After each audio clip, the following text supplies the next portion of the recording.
presentation of Fox Sports. We are Baltimore. We are Minnesota.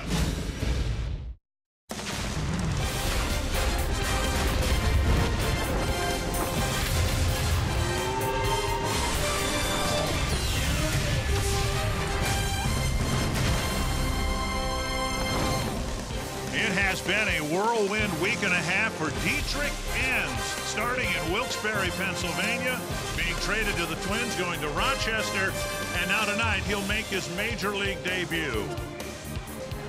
Not only is he making his major league debut, but he will be making it in the middle of a playoff push for the Minnesota Twins. This whipsaw of a season keeps going back and forth with the Twins playing good baseball. They're back in contention, having won 4 games in a row for the 5th time this year. The Twins hope to close the gap further in the wild card race. Twins baseball on Fox Sports North is presented by State Farm. And it's the final game of the border battle between the Twins and the Brewers, and so far things have gone the Twins' way. Dick Bramer along with Roy Smalley. And it was just a week and a half ago that the Twins traded Jaime Garcia for 2 pitching prospects, and one of them is already in the big leagues. Dietrich Enns has had a very, very successful minor league career. The Yankees thought very, very highly of him, really hated to give him up. He's got 4 pitches, best fastball and changeup. He's really not overpowering, but he will move the ball around the strike zone and throw strikes. So the Twins are excited to see just what the excitement the Yankees had for him in the minor leagues is all about. Twins have gotten better starting pitching. They've also been hitting the ball over the fence much more frequently, and nobody's done it more or better than Brian Dozier. We'll talk more about the Twins second baseman when we come back.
Brian Dozier is on another home run tear. He may not hit 42 this year, but he has homered in 6 of his last 9 ball games, and he's helped lead a Twins surge here in early August.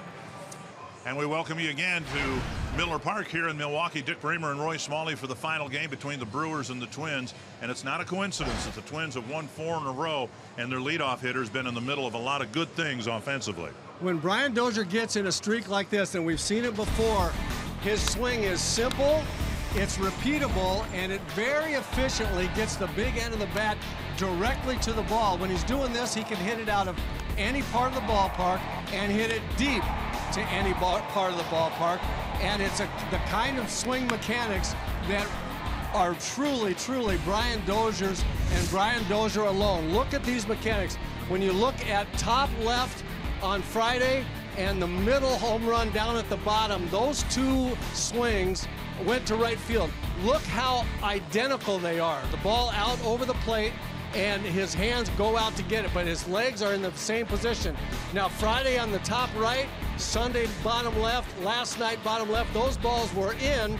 All those swings are exactly the same, and the only difference between those and the right field home runs, his hands have moved in closer to his body a little bit, and his hips open up just a little bit quicker, and that's just simply adjusting to the pitch. If he had tried to have the left field swings on the right field pitches, those would not have happened. And that's when you see a guy repeating a swing like that and just moving his hands a little bit to get to the ball, then you know he is some kind of on fire. Twins have had a lot of 4-game streaks, both winning and losing. They've not had a 5-game streak, and they have a chance to extend their winning streak to 5 when we come back.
So far in this interleague series, the Twins have done everything better than the Brewers, and Brian Dozier's homered in 6 of the last 9 games, helping the Twins to another 4-game winning streak. The roof is closed here. They closed the roof late afternoon, and Paul Molitor hoping that his team can put together its first 5-game winning streak. Here's the Menards batting order.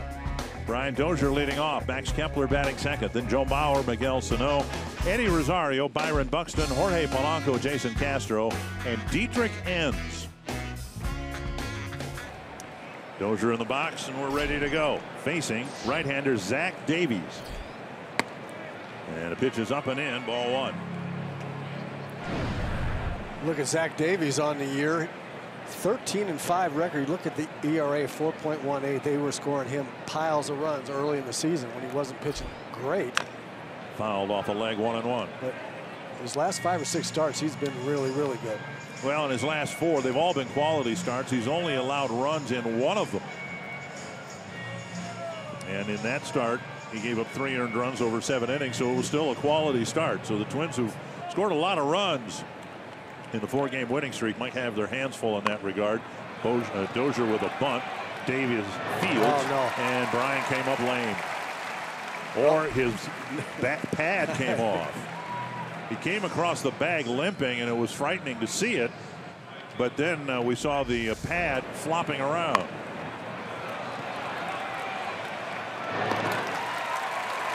Now he fouled the ball off that front leg the pitch before. I wonder whether he didn't knock something loose. Might have done that. Northland Ford defense for the Brewers: Ryan Braun, Keon Broxton, Domingo Santana, Shaw, Arcia, Villar, and Aguilar, with Pena behind the plate. Dozier was able to get back to the dugout without any limp. Tried to bunt his way aboard, 1 out, and now Max Kepler. First thought that went through my mind is, as we look at Max Kepler's numbers on the season, is popped up near the Twins dugout and out of play. I was afraid that Brian had pulled a hamstring or done something bad to one of his legs, because the baseball gods shot him for bunting when he's hit 10 home runs in 2 days or whatever it's been. 1-1 to Kepler. Man, that hot, you just said, man, Brian, don't bunt, hit. Out in front of the changeup, and it's 1-2. And Davies has got a really good one. He doesn't throw real hard. As a matter of fact, the 2 pitchers tonight, this one right-handed and Enns left-handed for the Twins, might pitch very, very similarly. Not overpowering fastball, but really good changeups, and there it is again. Kepler strikes out, 2 down. We were talking about before for Davies, giving up 3 runs in 7 innings to the Cubs, but shutting out the Pirates for 7 innings, the Nationals for 7 2/3 innings on just 3 hits, and then in his most recent start, giving up just 1 hit over 7 innings to the Rays. You look at the arsenal that he possesses, and you see there he will have a little cut fastball, a lot of fastballs around the strike zone, and then mix in that changeup, which is very, very effective for him.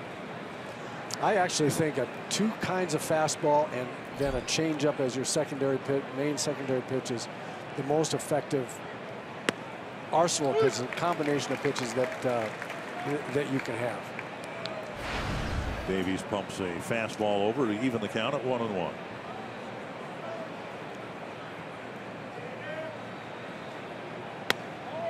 Missed inside, 2-1.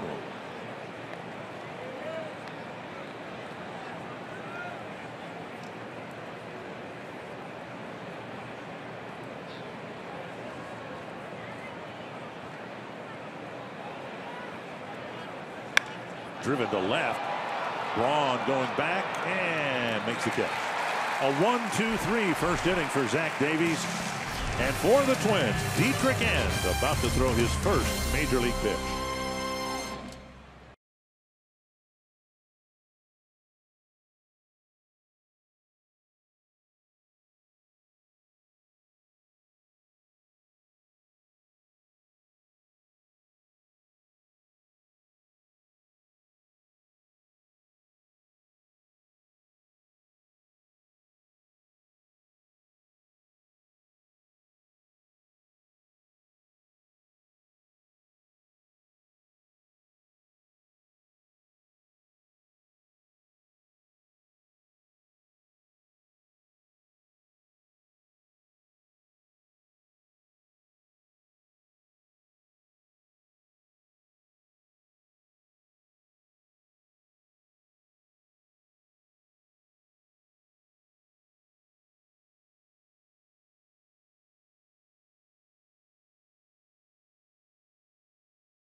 is a student here at Marquette University. He grew up in a town about a half-hour south of Chicago, so he's got a lot of friends and family here for his major league debut. Notified of his promotion late afternoon yesterday. The Menards batting order he'll face Domingo Santana, Orlando Arcia, Ryan Braun, Travis Shaw, Jesus Aguilar, Manny Pena, Keon Broxton, Jonathan Villar, and then the Milwaukee pitcher, Zach Davies. And Miguel Sano comes in, encourages his young left-hander.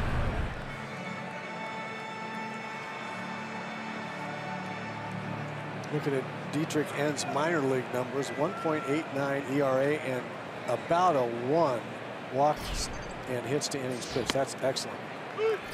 Fastball, strike one. That's probably the top end of his velocity, 92 miles per hour. And probably not too surprising, it's on the first pitch of the game. He's probably a little amped right now. That will be the biggest problem for Dietrich N is controlling those emotions. Flared foul, and Mauer won't catch it. Quickly it goes to 0-2.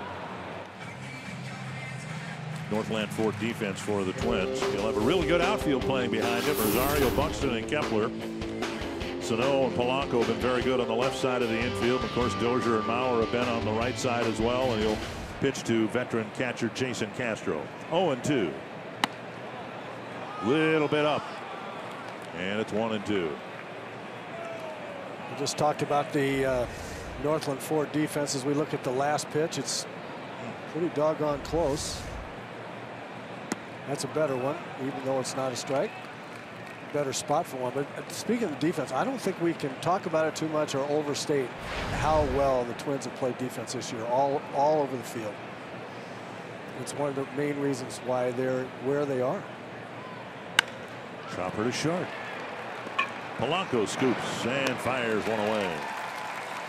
One down in the Milwaukee first. Let's go to Audra Martin.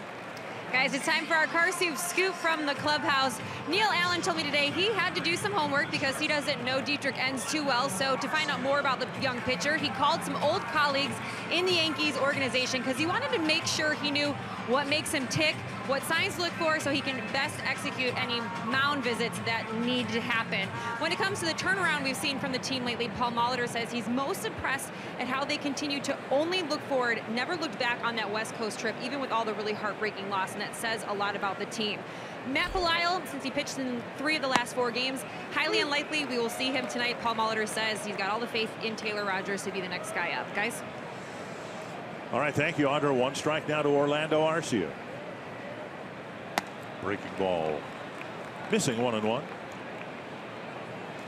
Ans is the 31st pitcher used by the Twins this year, extending their franchise record for pitchers used. Fouled back, and it's 1-2. Had some shoulder issues in April, but he's pitched awfully well since then. Went to Central Michigan University. He was a Chippewa.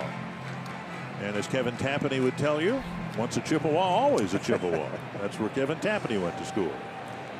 Following in very, very good footsteps then. 1-2. On the ground, hit right to Polanco again. 2 ground ball outs and a good start for Dietrich N. Before Ryan Braun's at bat, tonight's cold hard facts are brought to you by Clean Crisp Coors Light. Ryan Braun has a 13-game hitting streak against the Twins. So far in this season series, they've kept him in the ballpark. He's got double, a triple, and a bunch of singles, but that's, for someone who's picked up as many hits as he has, it's been a rather harmless streak that he's been on so far this year. Yeah, we don't want to keep Ryan Braun in the ballpark if you can, although that's going to be tough duty for both pitchers tonight. When the roof's closed, the ball just jumps here. Well, welcome to the Twins pitching staff. Dietrich N, your first pitch to Ryan Braun, spanked for a single. Well, you're going to have to make a better curveball pitch to Ryan Braun and all these hitters than that one. He hung that one a little bit. Right in the middle of the plate there. Ryan Braun has made a career of not missing high breaking balls. Dietrich so far is struggling with his breaking ball just a little bit. Fastball command immediately good. Curveball not quite there yet. Arcia, the second hitter, got a got kind of a cookie breaking ball and hit it hard at the shortstop, luckily for Dietrich Enns. Good to see Travis Shaw back in the lineup. Took a personal day yesterday. Back in the lineup, hitting cleanup for the Brewers tonight. Goes after that first pitch fastball and fouls it back. Really, really good spot for a first pitch fastball. If guys are going to be up there hacking at the first pitch, down and away. I'm impressed so far at a time when Dietrich Enns should have butterflies like you can't believe and have the adrenaline flowing and all those kinds of things. He's come out throwing strikes with his fastball. Flew in last night. Seemed very composed before the game. This is a different call-up than most, in that Enns is new to the whole organization. And we happened to be in the clubhouse when he ran into Neil Allen, his new pitching coach. And it was an introductory handshake. Hi, how are you? Neil was looking. He asked one of the clubhouse kids, "Are you Dietrich Enns?" Neil had no idea who he was. 1-1. I think one of the clubhouse kids was almost had a heart attack. Sky to right, and Kepler with the catch, and a good first major league inning for Dietrich Enns. Friends and family loving it here at Miller Park.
Huge part of Twins baseball and Twins history, not only his impact as a player, but post playing days, he's kept his connections here. I think he's one of the most revered players to ever wear a Twins uniform.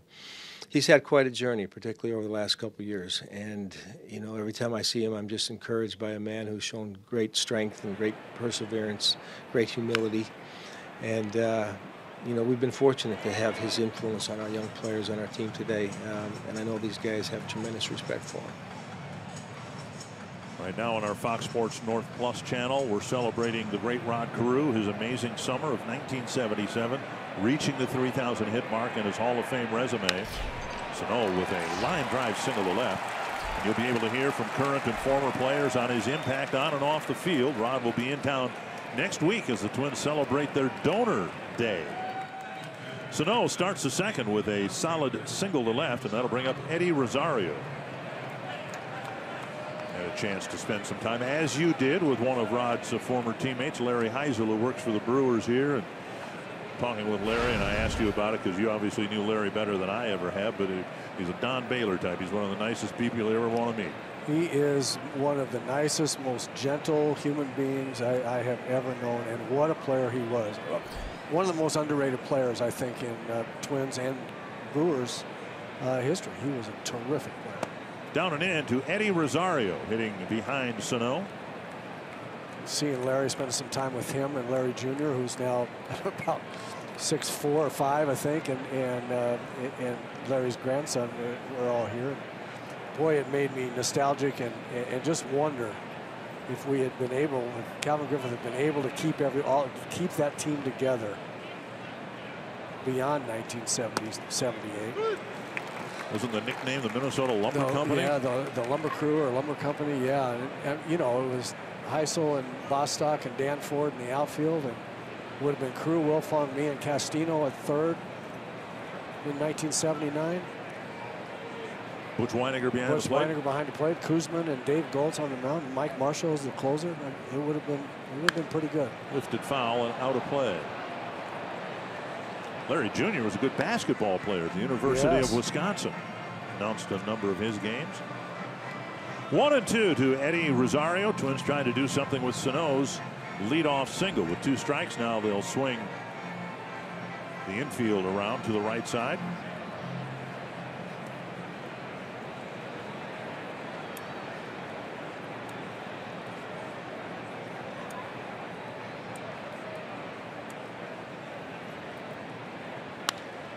Into the right field corner. Sano rounding second to third. Rosario will try for second. The throw coming there, and he's in with a double. And the Twins have a threat here, second and third with no one out. Well, a classic Eddie Rosario swing on an off-speed pitch, kept his hands back really, really nicely, which Eddie Rosario does as well as anybody. You'll see him here. Little breaking ball, keeps his hands back and steps, whips the big end of the bat at the ball, whips it down the right field line. That's really a classic Eddie Rosario swing. The big man hustling around second. Twins got to have something going here in the top of the second. Well, Byron Buxton with runners at second and third, no one out. Buxton hitless last night, and he averaged back down to 218. Big first at bat for the Twins center fielder. Base hit right field. Sano will score. Rosario holding, and Buxton on the first pitch drives in the game's first run. Well, obviously a great swing and at bat, getting a base hit to drive in a run. But even better than that, the icing on that cake is that he hit the ball to right field. Shows an awareness. Runners on second and third, nobody out. If he hits the ball to the right side, he gets 1 in and 1 over with less than 2 out. And not only that, but they were swung around, they were shifted. There was a lot of room over there. You see the shift. He hits it right where the second baseman was. Gets 1 in, 1 over, and gets a hit for himself to boot. Really nice at bat by Byron Buxton. Now Polanco, who has been the hottest Twins hitter in this border battle, 8 hits and 11 at bats. Middle infield will play back. They'll give up another run here if they get a ground ball. And Polanco hasn't hit many that haven't reached the outfield. Inside corner, strike 1. I like that take right there by Jorge Polanco. He's looking for something out over the plate that he can drive in the center of the diamond, get that run in from third. If it ends up being a single or a double, great. But that pitch right there was going to be tough to handle. Take that, even if it's a strike, and look for something more out over the plate. Yeah, Buxton a threat to steal, dives back.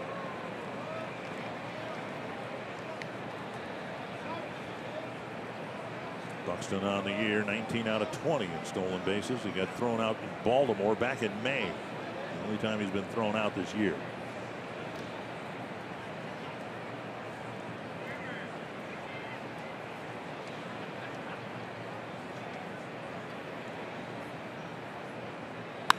Down the right field line.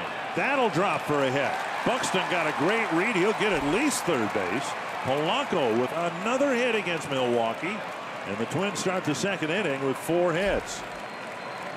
Well, he's made some mechanical adjustments, has Jorge Polanco, at the plate to get back to where he was.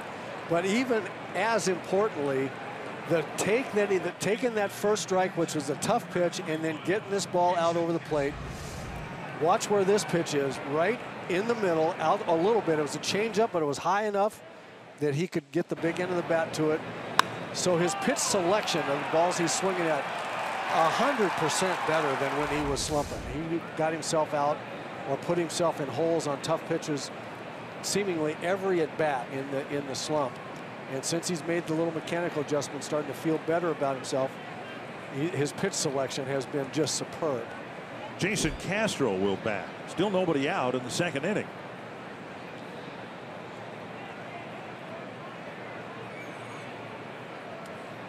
On the ground and right up the arm of Travis Shaw. Buxton was going to score, and I don't know whether Shaw peeked up the baseline or not, but that should have been a double play, and instead the inning continues with no one out.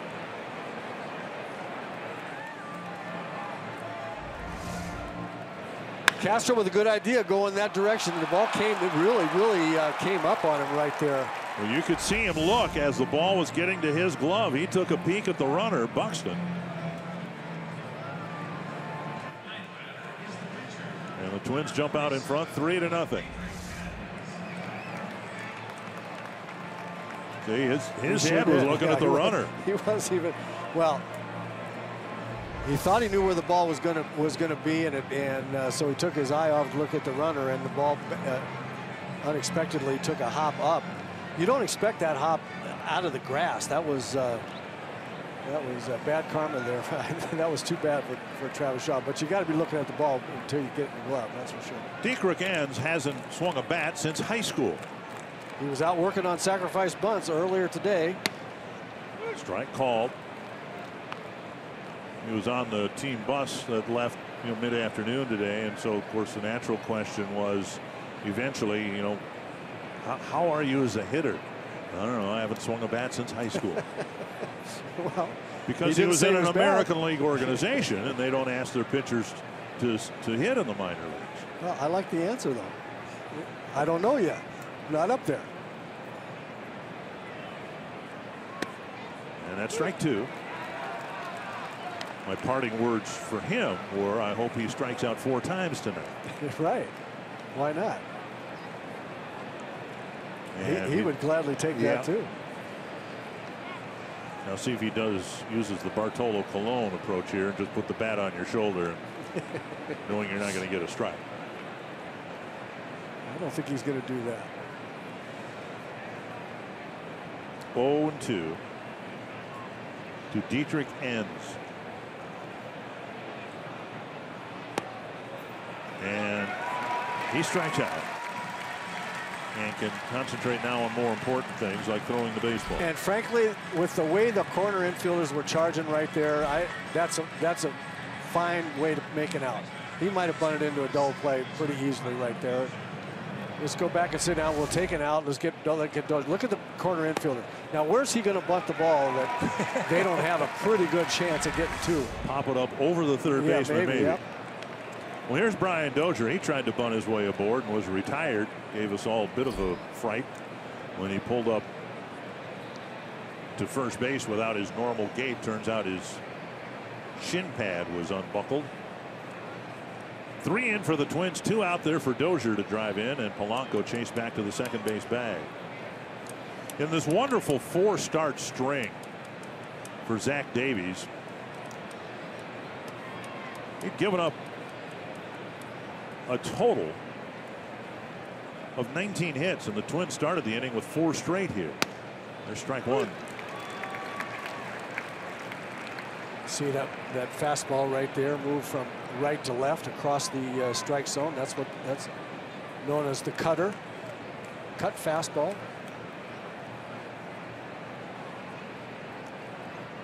One strike.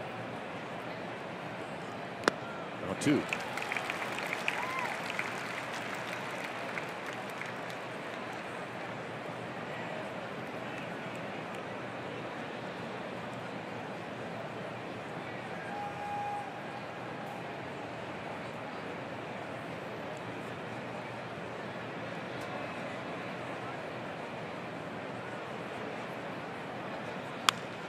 Deep but foul. Still 2 strikes. And again, in the 4-start run that Davies has enjoyed, he's given up just 3 runs. The Twins have already 3 on the board here in the second inning. 0-2. That's to right and hit well.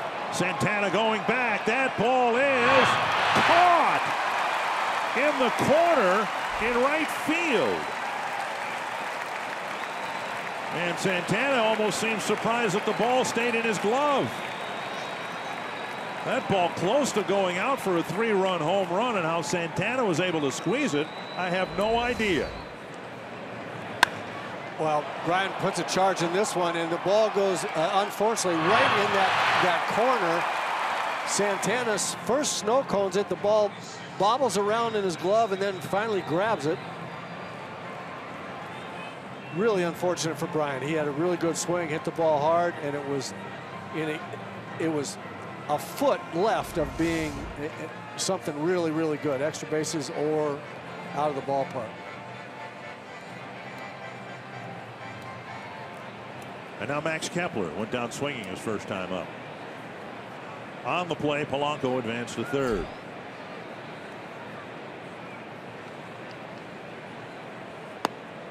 Down and away, ball one.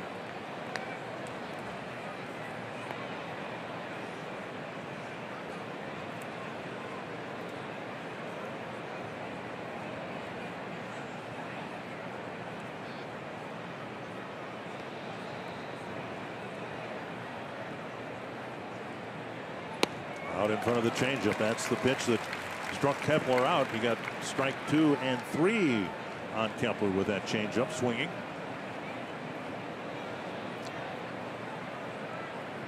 Nothing wrong with being out in front of that changeup with less than 2 strikes. Looking for a fastball to drive it. It's when you get to 2 strikes, then you got to give in a little bit. And now it's 2 strikes. He's gotten 4 swings and misses on essentially the same pitch. So in the Kepler at bats. In the Kepler, 2 Kepler at bats, exactly right. So now what Max has got to do, he's got to recognize that he's got a pretty good chance of getting that pitch again. He might get a fastball, so he can't just look for the changeup. He's got to get on the fastball speed, but let it get way back over the plate. Be comfortable hitting the ball the opposite field here, and forget pulling the ball. He can try to pull the fastball here. If it's a changeup, he's going to swing and miss it again.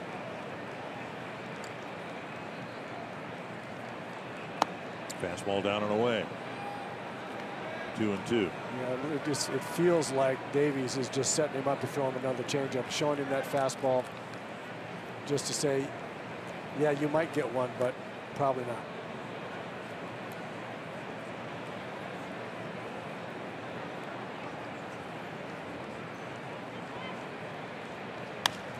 Popped up short right field. Arcia gives way to the second baseman DR. And the Twins leave 2, but they scored 3 times. Started the inning with 4 straight hits. And now Enns has a lead with which to work.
series. They won all 3 with Milwaukee, and our State Farm combination shows you why. They've done everything pretty well. They've hit, they've pitched, they've fielded. And the Twins are hitting .271 over the 4-game winning streak. They've hit 9 home runs, averaging 6.5 runs per game. But the most encouraging thing is that bottom line, I think. They pitched to an ERA of 2.5. You bet. 6.5 runs a game and allowed 2.5 per 9. You're going to win some ball games.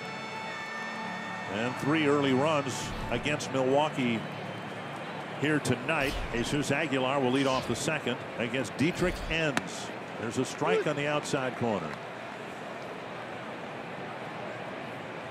Aguilar, Pena, and Broxton in the Milwaukee second. Swing and a miss. Now, we both consider Tom Hanneman to be a great broadcaster and a good friend, but I think you'd agree with me. Tom missed his calling. He would have been a great headline writer with puns, right? He's the best. And so for Tom Hanneman's sake, I hope that Dietrich Enns has a long career with the Twins. Ripped to center, Buxton back. He'll make the catch. We're going to try to keep the Enns puns to a minimum here tonight. Some of them might be accidental. Right now on our Fox Sports North Plus channel, we are celebrating Rod Carew, his amazing summer of 1977, reaching the 3,000 hit mark and his Hall of Fame resume. Plus, hear from current and former players on his impact on and off the field. Rod will be in town next week as the Twins celebrate their donor day. 1 down on the second, and now Manny Pena.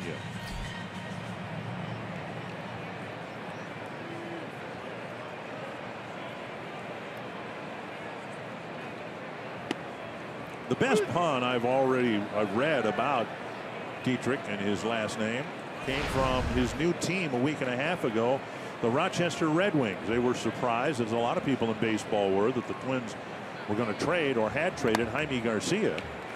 And so the Red Wings tweeted, "Let's hope that the ends justifies the means."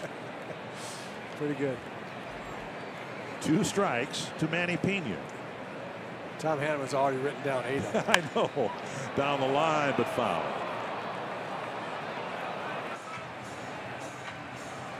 So good for Enns. He gave up a 2-out single to Braun on the first pitch he threw. Some more background. Frankfort, Illinois. Dietrich told us is about a half hour south of Chicago. And so we're what, an hour and 15 minutes north of Chicago here. So about a 2-hour trek from his hometown for his major league debut. Fly ball left field, looks harmless enough. Rosario coming in. 2 down.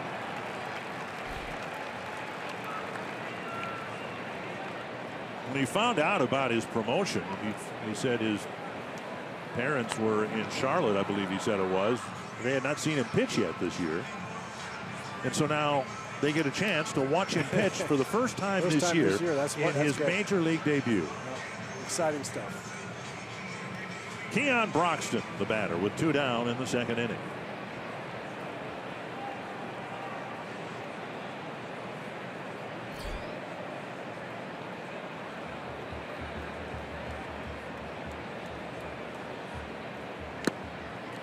Well, he's got a lot going for him. There's Dietrich Enns. First and foremost, he's a left-handed pitcher. That helps immediately. Next, he throws a lot of strikes, which is the most important thing. And his fastball so far has looked a little sneaky. And I know the Brewers hitters have never seen him before, but the swings they're having on fastballs are not just right on the ball. He's been sneaking the ball by him a little bit so far. And look at that ratio of strikes to balls. I mean, that's the one critical measure of success, of whether you're going to have success as a pitcher. 2-1 to Broxton. Started the night with a couple of ground ball outs, now 3 fly ball outs. And that's down the line, and that's a foul ball. The other thing I've really liked so far, and again, when we're an inning 2/3 into the ball game, but so far, when Jason Castro has called for a fastball on the outside corner, that fastball's been on the outside corner. He's missed outside maybe once, but he's throwing it where it's being called for. That's very encouraging. 2-2 to Broxton. Up high, now a full count. VR on deck.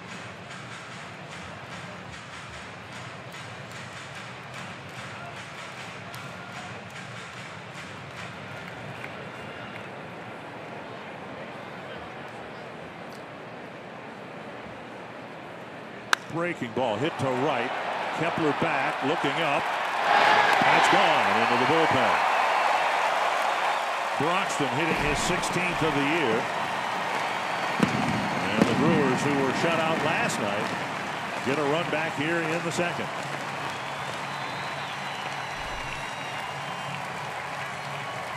Well, Enns and Castro opted to go with a changeup here, 3-2, or maybe a little breaking ball. He left it up and out over the plate. That's the pitch that we've seen Broxton hit. We've seen him play 4 games here in Target Field and here. And he's gotten 3 hits, a home run, a double, and now another home run. And all 3 of them have been on breaking ball strikes. And 2 of them that way. Yeah, 2 of them that way. A double and home run that way. And then he hit a bomb to left field on a hanging breaking ball. We have not seen him catch up to a fastball yet. Here is VR with a run in. And 2 out. Chopper over the mound, and that bleeds into center field. And VR reaches, takes a big turn, and will hold up there. And now the pitcher, Zach Davies, will hit with 2 down.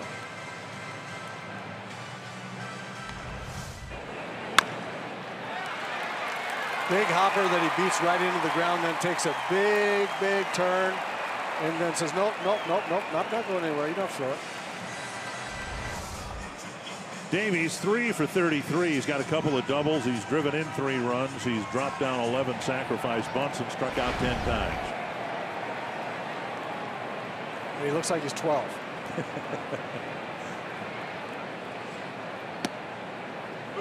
Strike 1.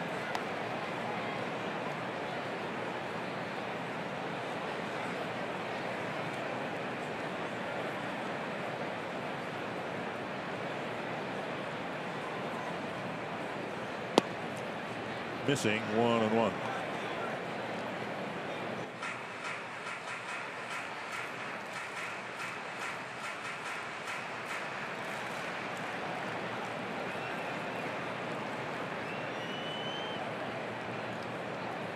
Breaking ball missing, and it's 2-1. Enns is the 9th player this year to make his major league debut for the Twins.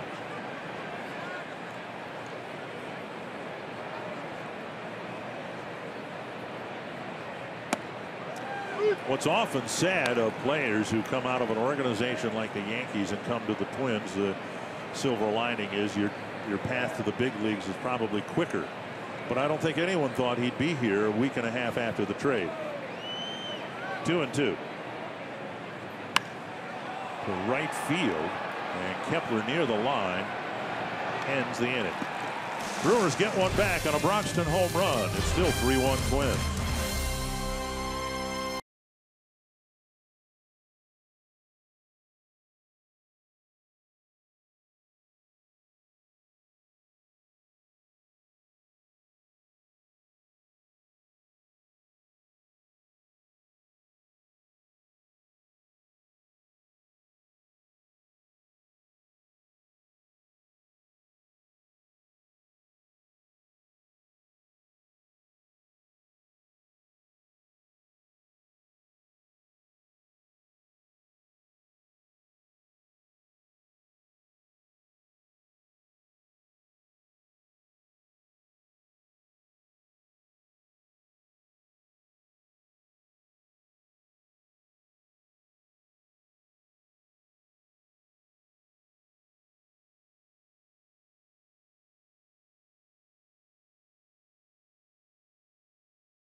Every time I think of Rod Carew, I always think of him hitting a triple at the old Met.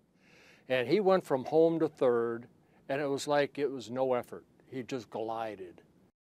Rod was one of those hitters, obviously, that had unusual hand-eye coordination and his ability to bunt. And he would fake a bunt to draw the third baseman in and then hit the ball by him. And so he used all parts of the field. And so you had to give him a different look, change speeds on him, and just hope that you got him to hit the ball on the ground and maybe had a chance of getting him out. Of course, talking about the great Rod Carew, will be there next weekend, in part for the Hall of Fame ceremonies the Twins are holding. Pitches outside to Joe Mauer. It's 2-0, and the roof is opening. The sky is parting. Yes. The threat of rain has apparently passed.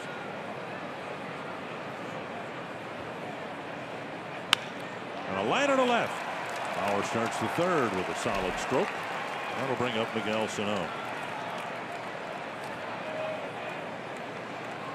Twins already with 5 hits against Zach Davies.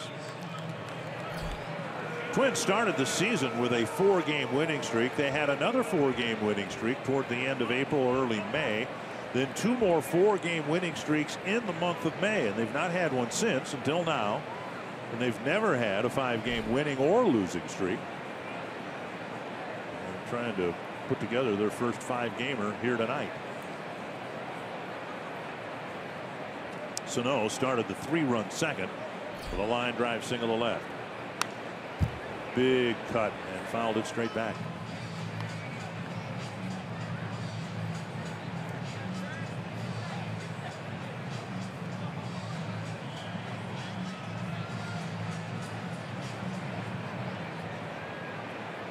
One strike to Sano.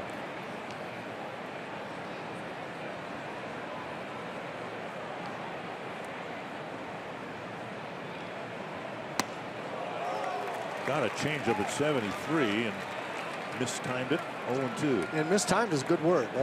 He wasn't way out in front of it. He saw it, tried to wait a little bit longer, put a charge into it, just mistimed it a little bit. You're absolutely right.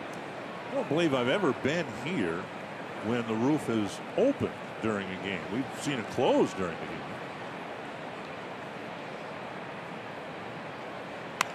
Little roller to the right side, and that's what you call beating a shift. Mauer around second. The ball almost stopped before Santana picked it up in right field. First and third, nobody out. I really like this swing from Miguel Sano, as weak as it was right off the end of the bat, but he was trying to wait on the 2-strike pitch just to be sure he wasn't way out in front of it. He wasn't way out in front, just out in front, and he was able to get just enough of it to roll it through the vacated second base position. And the Twins with a threat quickly in the third, leading 3-1. Rosario doubled his first time up.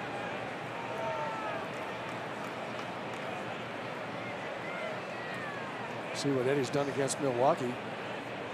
Milwaukee was unfortunate enough to get Eddie right at probably the peak of his hot streak, as well as he's been swinging. Side corner, strike one. And Rosario thought it was inside.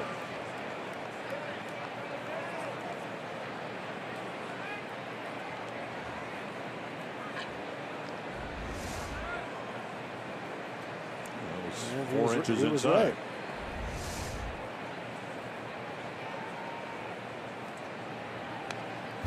Chases one up, and it's 0-2. And what we've seen, Rosario, who sometimes was not in the lineup against lefties, has been in on a nightly basis. And more often than not now he's hitting in the middle of the lineup because of those numbers. Yeah, you bet. You can't keep him out of the lineup now. I look at what we show as his swing to go with those statistics, and that's an unfortunate. He's swinging the bat better than that swing would indicate right there. 2 strikes.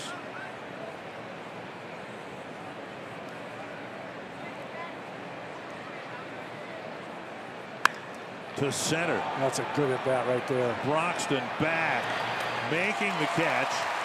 Everyone's going to try to advance, and they do. Bauer in from third. Sano alertly to second. He got the changeup, but he reacted like he was waiting for it. Again, Eddie Rosario is swinging the bat so well. He's just on everything right now. His mechanics are so good because he watch him keep his hands back. He hesitates and then is able to flip that big end of the bat at that changeup, and he has so much power the other way because it's a full swing. He swings for his hands don't move forward until he's ready to swing. As impressively, Miguel Sano went back. He made the judgment that the center fielder had a beat on that ball, and he gambled that he was going to catch it. And if he did catch it way out there, he was going to be able to get to second base. Going to appeal the tag from first to second. And safe is the call. The thought was that Sano left early, but first base umpire Bill Welke said no. Now he's hearing it from the Brewer dugout. Here's Buxton. Lined the first pitch he saw into right field for an RBI single.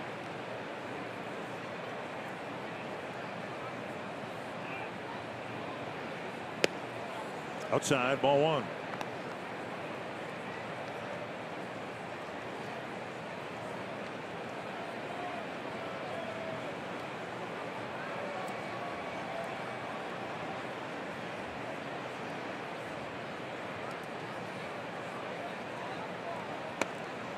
Two and oh.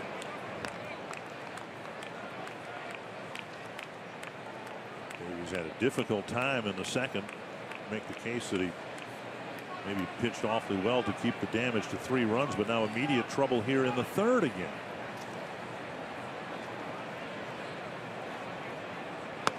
Strike on the outside corner.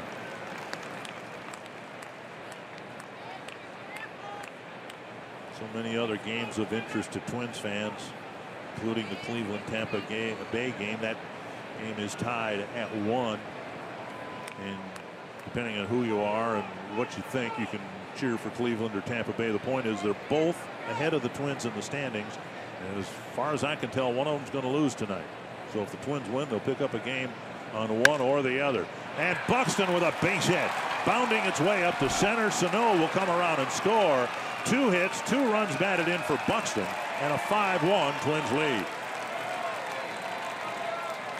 He's beaten the shift twice.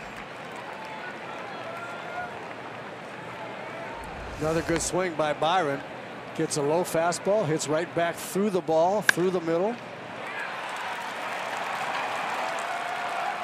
The big man hustling around third, scores with no problem, and Byron Buxton has had 2 really productive at-bats. They can't seem to figure out where to put the infielders. They had the second baseman pulled over the first time, and he hit it where the second baseman was standing, and he had a little bit different look, and he hit a ground ball through a seam.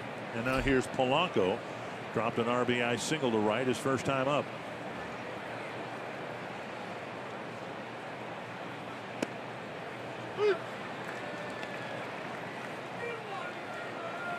In the second inning, the Twins got 2 earned and 1 earned run against Davies. The 2 runs here in the third have been earned runs. And again, this is a guy who came into this game with the best 4-game stretch of his big league career.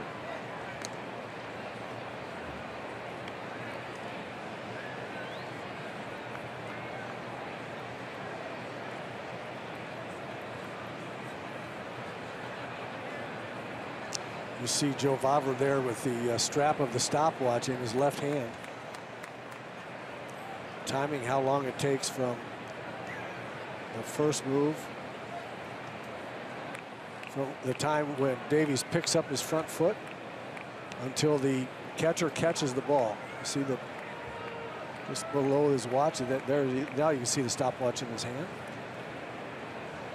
And if from the time that Davies picks up his front foot till the time the catcher catches the ball, if it's 1.3 seconds or worse or longer, then they know that they're going to want Byron to run.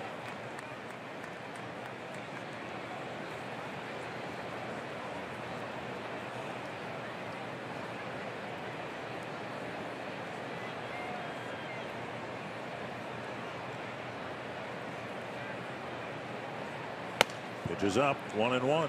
Davies actually pretty quick to the plate for as much as he picks up his leg. It's a quick move to the plate. I was talking to Bill Schroeder, the Brewers TV color analyst, longtime Major League catcher, and I played against Bill most of our careers. Bill says Davies holds runners pretty well. Popped up, backing out of play.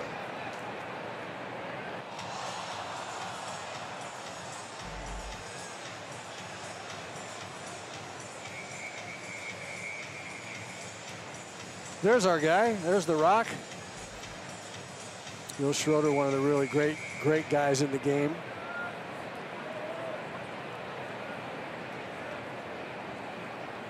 One and two to Polanco.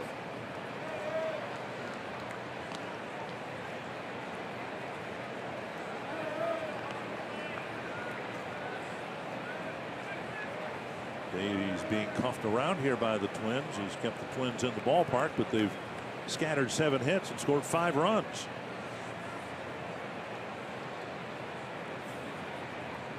One and two now to Polanco. And Buxton goes, and the pitch line to right field, a base hit. Buxton around second, he'll go to third. Polanco keeps on hitting. He's got 10 hits against the Brewers. He's absolutely worn them out, and I really don't think it has nearly as much to do with Brewer pitching as it is. The young man has just broken out of a slump and is feeling great. That's his pitch right there, that low fastball. He's got a pretty good chance on that pitch. And every time Buxton's on the bases and starts running around, the ball hit to the outfield, you just want to see a little bobble. See the outfielder just not come up with it cleanly because Byron would, at that point in time, would not be held up. Just a little bobble, just something not quite clean. Jorge Polanco, his mind has got to be so much freer now.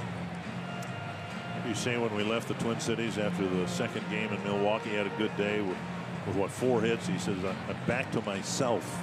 And he's kept right on hitting. Kept right on hitting. Well, Davies has had a terrible time here tonight. He's only retired 7 batters, and the Twins have 8 hits. Here's Castro. He should have been retired, but Shaw committed an error. And now Castro comes up with runners at first and third and 1 down. And go at it this at bat the same way. He's got a chance to drive in a run with a sacrifice fly. He's got a big gaping hole over the left side. Get the ball out over the plate. Think center of the diamond. Ball 1, I think. Trip Gibson scratched his elbow. No, he went up and did it again. Was that a ball or a strike? That's a ball. We'll go with 1-0.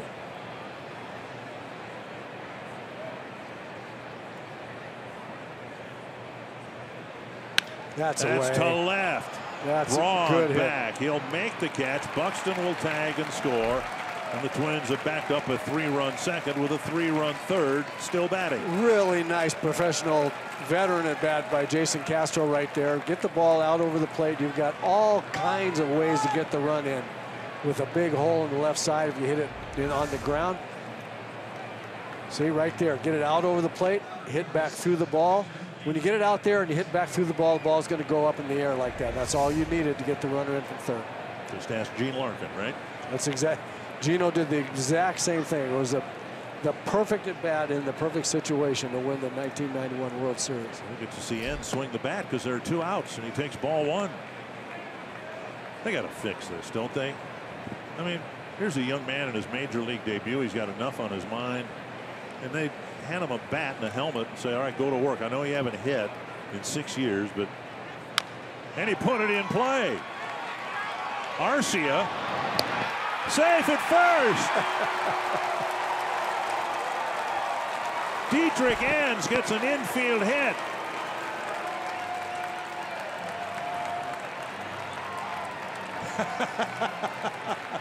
That's wonderful. He put it in play. That's my boy. And the inning will continue with Dozier. Well, I love the way he was smelling that hit running down the line. I was just praying he didn't pull a hamstring or something.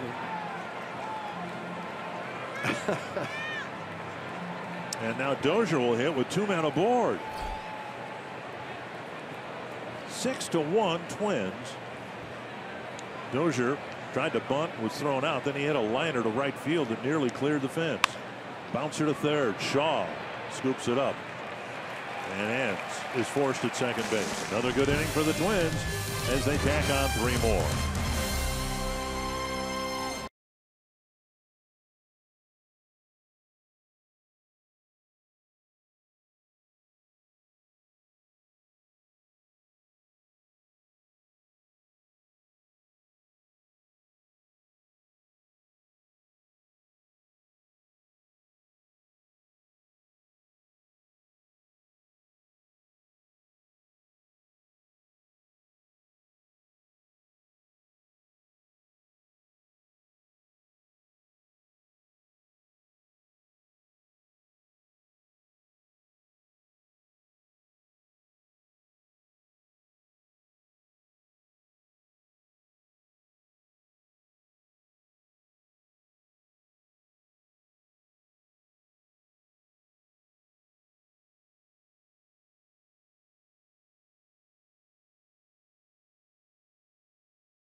It's pretty cool because this used to be where the Milwaukee really played. I mean, he played here, and I mean, it's just nice to have him watch a couple games. It's pretty fun. There's not always a lot of quantity in terms of time, so when you get quality time, we try to take advantage where we can as a family. We know that's important. But, you know, to watch Ben play sports and you know, a big hooper too, right? Like basketball. So, but yeah, this is great for all the kids from on his team and the Edina program to be down here. It's pretty cool. A very special moment, no doubt, but Ben's quite the comedian. He actually gave his dad a hard time when I asked him how special the moment was. He says, well, of course it's special because my dad's hardly ever at these games, and gave his dad a smile and a wink, and Paul was happy to smile along. They obviously understand the demands of the job, but it was a very cool thing to see this morning, guys. Well, thank you, Audra. That's a wonderful field they have over there. It's a major league version of a little league field. It's just tremendous. At the knee, strike 1. Dietrich ends delivering to Domingo Santana. Now with a 6-1 lead. Well, you couldn't have written a better script as far as Paul Molitor and Neil Allen would want to write for their newly acquired and newly called up starting pitcher. Give him a big lead. He's a strike thrower. Get him a 5-run lead after 2 and let him throw those strikes. Bouncer to third. Sano charges, sets. 1 down. And that'll bring up Orlando Arcia. Indians made a move yesterday. They've had all sorts of injury issues in their outfield to their left-handed hitting outfielders. Lonnie Chisenhall and, of course, Michael Brantley injured an ankle the other day. So they acquired Jay Bruce, getting a low-level minor leaguer. 29 home runs on the season. And then today, Jason Kipnis tonight left the ball game with a reoccurrence of a hamstring injury. Oh, man. And that's why, you know, we're all wrapped up in the wild card race, but look where the Twins are in relation to first place. 4.5 games out. That's why, you know, this Cleveland-Tampa Bay series. Well, here's the point, Dick. Here's the biggest point I think that we haven't really talked about. They're even in the loss column with everybody. Yeah. So yeah, they're except Cleveland. Well, yeah, except for Cleveland. But in the wild card race, this is the AL Central. But if we have the wild card hopefuls up there, the Twins are even in the loss column with everybody, and except for the Yankees. The Yankees are the only team in the wild card chase that are ahead of them in the loss column.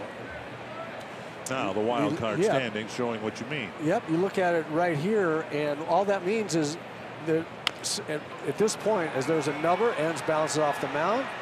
Fires and Mauer at his foot off the bag. And ends with a throw that just pulled Mauer off the off the bag, and Arce across the bag while his foot was in the air. Ends upset with himself. The word is that he feels his position pretty well, and he took his time. He had he made the right play, and then just airmailed it. Did Joe get back? Nope. Not quite. Air to ends. And now Ryan Braun with a man aboard. The Twins, as we said last night, they've got games left with the Yankees, a couple of series with the Royals, got a series in St. Petersburg against the Rays.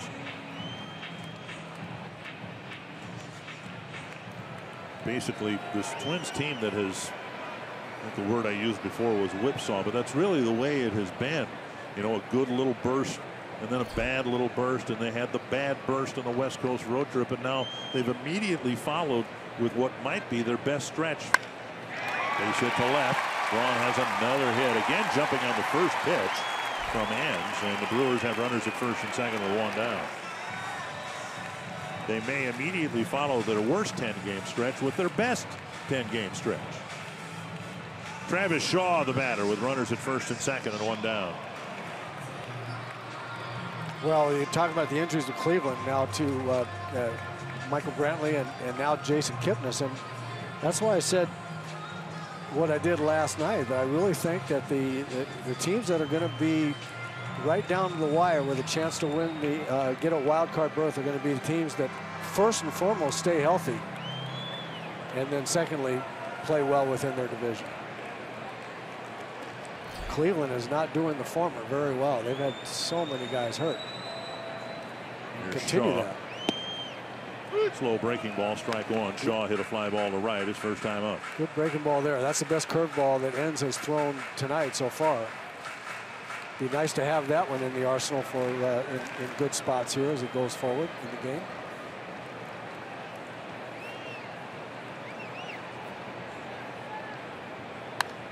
Foul back, 2 strikes.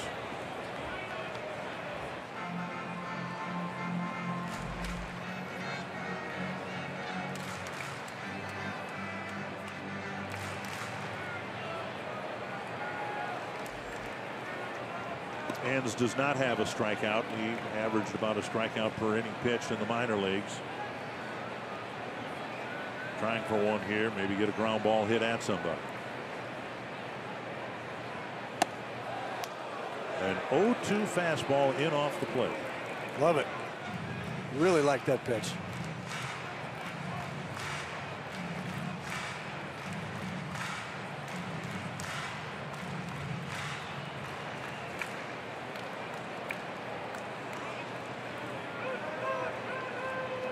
One and 2 to Shaw. Inside move.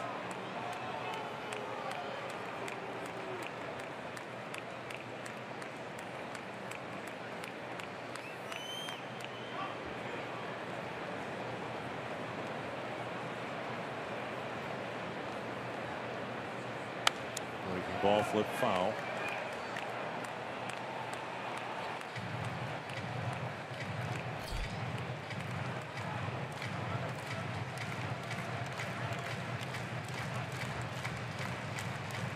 We went up and in at 0-2, then with a fastball, an angry fastball, as they say, and then right out on the outside corner with a fastball, tried to sneak one by him, and Shaw just spoiled it.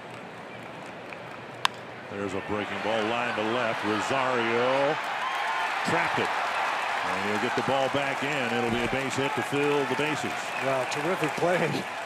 And fortunate play by Eddie Rosario. That ball could have bounced past him, gone all the way to the wall. Guys would have been running for days on that one. Neil Allen to the mound with the error followed by 2 singles and a big threat for the Brewers to jump right back in the game.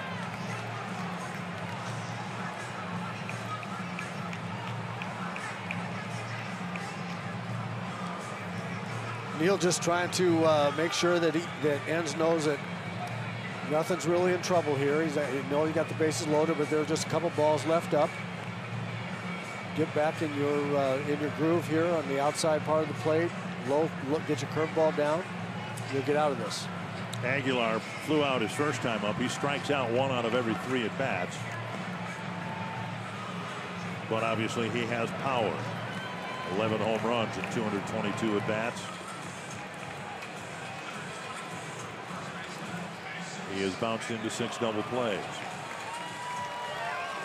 I have to believe that one of N's strikeout pitches is his changeup in the minor leagues, I would think. And we really haven't seen him throw that changeup at all tonight. He's been basically fastball, curveball. He's been fighting with the curveball control. We haven't seen the good changeup that repeatedly he has. Fastball missing inside. First inning we saw 92 a couple of times. Now the fastball sitting at about 89, 90.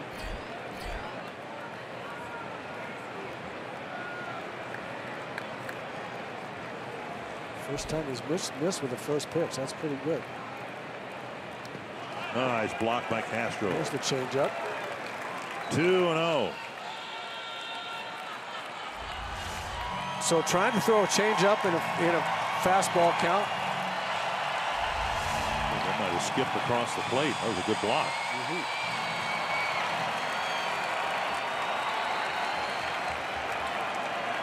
2-0 to Aguilar. Needs an Adam ball here. One hopper to Polanco or something. That will hook foul. Long strike, 2-1.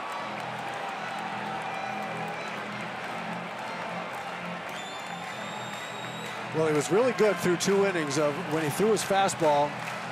A lot of them on the outside corner or down. He's been up in the strike zone and in the middle of the plate a little bit this inning.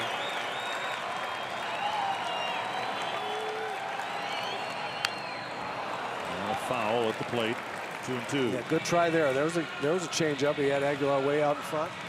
Just got a piece.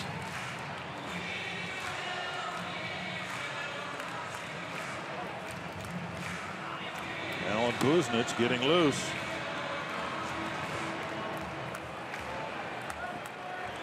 Ends had a good first trip through the order. His throwing error opened the door a crack. Now the Brewers have a threat. And fouled off the plate. Another changeup. 50 pitches for Ends.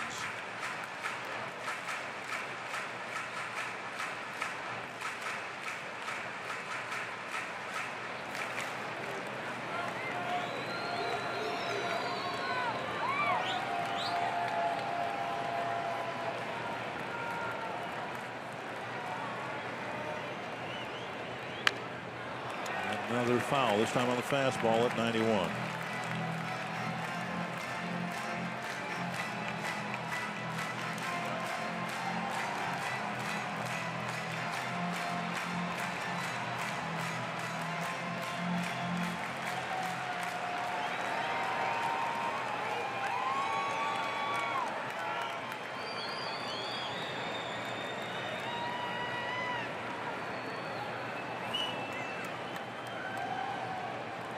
Another 2-2.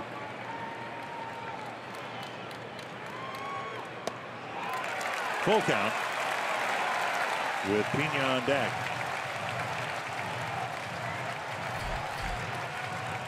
Aguilar doesn't walk much. He struck out 76 times. He's only walked 17 times. And one would think in this situation, if it's close, he'll take a hack at it. Yep.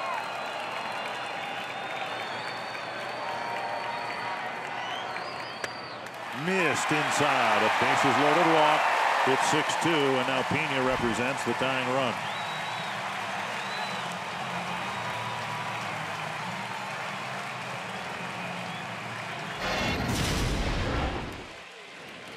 Well, he fell behind. He tried to get ahead with an inside fastball and then come back with a fastball count change. That ball right there, 2-0 fastball, he was lucky, stayed in the ballpark. At least it was foul. Then he tried to get it with changeups. Threw pretty good ones, but they were just up a little bit. That was a pitch he wanted right there, and then just couldn't come back with a strike. With 1 out in the third, the Brewers get an error, a couple of hits, and a walk. And Dietrich Enns is taken out of the game with the Twins leading 6-2.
Sports North is presented by Chevrolet, the #1 selling brand in the Twin Cities. And by State Farm, here to help life go right with the home and auto protection you deserve.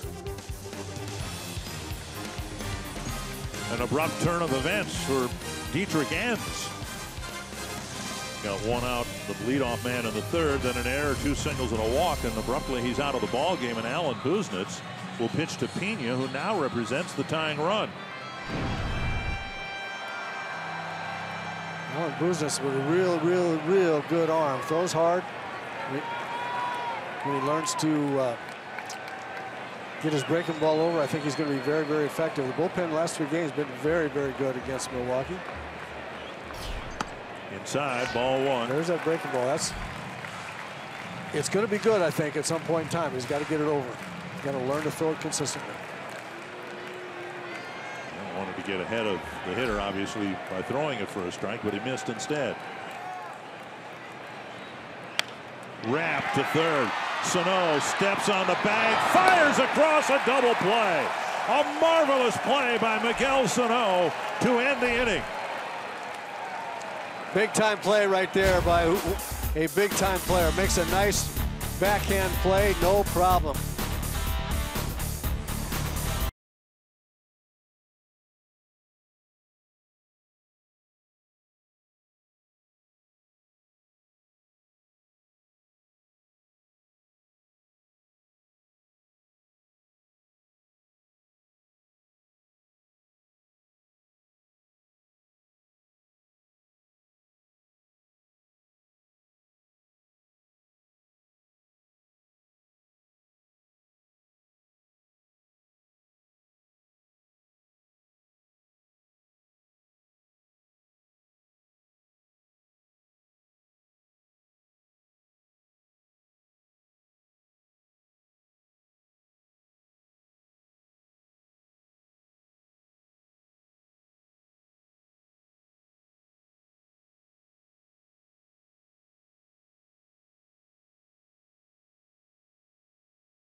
On Fox Sports North is presented by Northland Ford.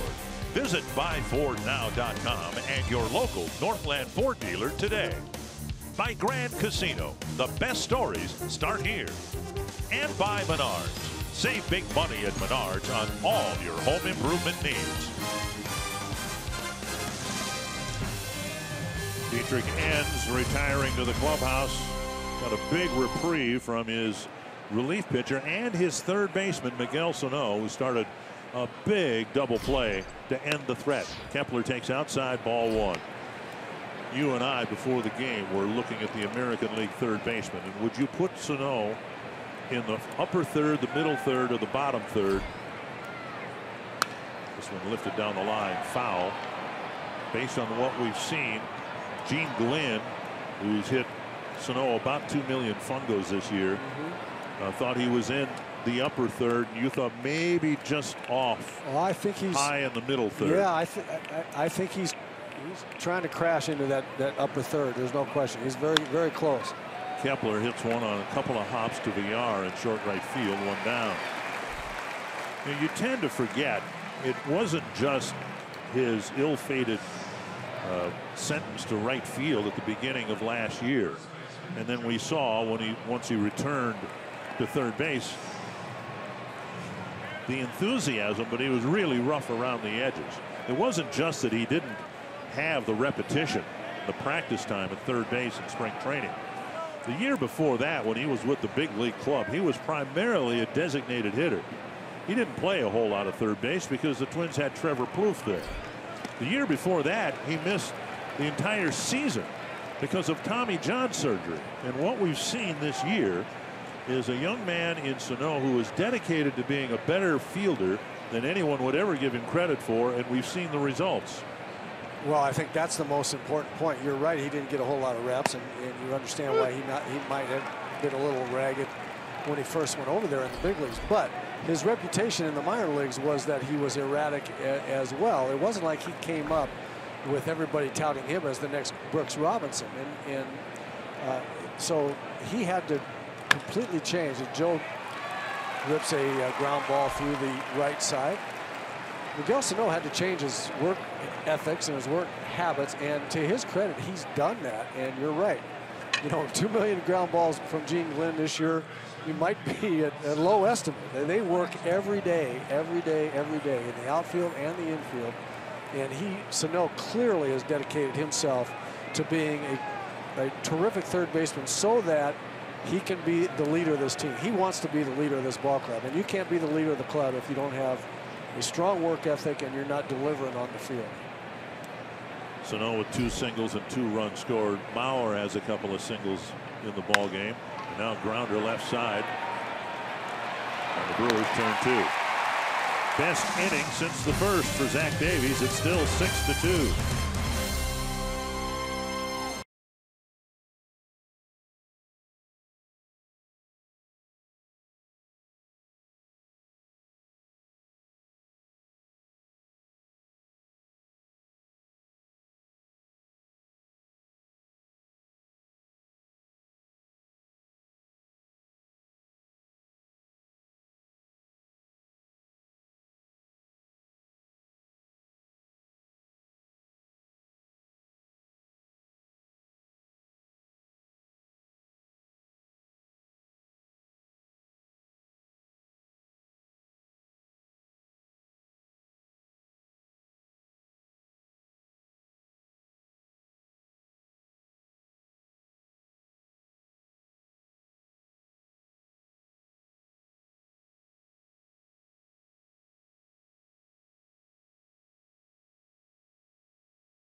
have to continue on without Wilson Contreras for a while. He had an MRI today, but he pulled his hamstring going up the line, running to first base. He was the National League Player of the Week last week.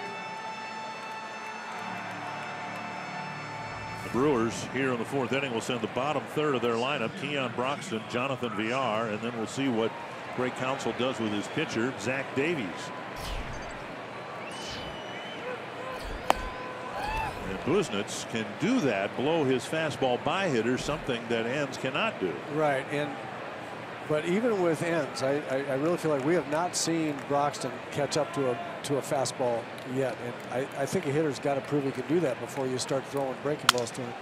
Snapped his bat. Mauer with a nice play, and he got to the bag because Buznitz did not. Broxton runs well, but Mauer had to make the dive and then scamper to his feet and get to the bag. One down. Sometimes as a pitcher you spectate just a little bit. And that's what Buznitz did. He got over there quickly once he remembered he was supposed to. It was just a slight hesitation. And Joe, with a really nice play, was able to watch it right here. He's going to throw the ball, watch it get hit. Oh, yep, I got to get over there. Just one step. I mean, yep. A split second, which was one step. Yep. And it took a very athletic play again by Mauer to turn it into an out. Here's VR. Davies is on deck, and if the Brewers don't have a base runner aboard, he'll probably hit with 2 out. 1-0.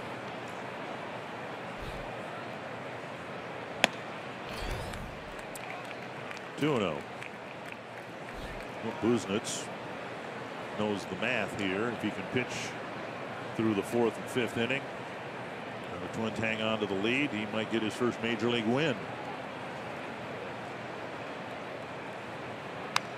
Fouled back. Buznitz was one of the 9 players to make his major league debut this year for the Twins. Hildenberger in the bullpen, one of those guys this year.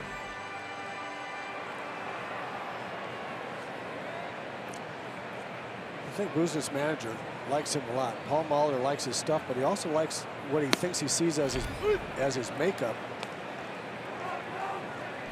meaning his kind of bulldog personality. I think Paul has sensed a kind of bulldog personality from Buznitz, and he likes that an awful lot.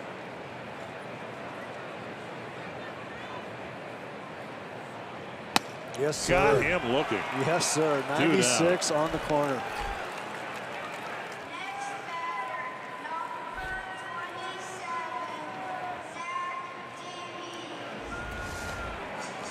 Tough pitch to hit right here.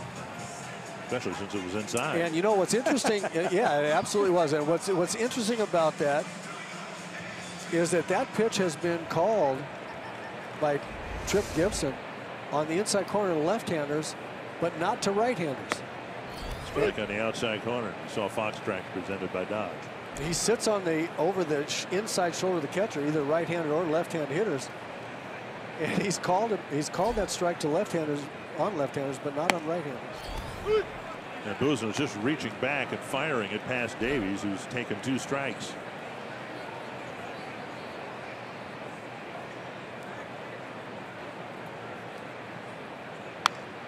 Davies late, but he made contact.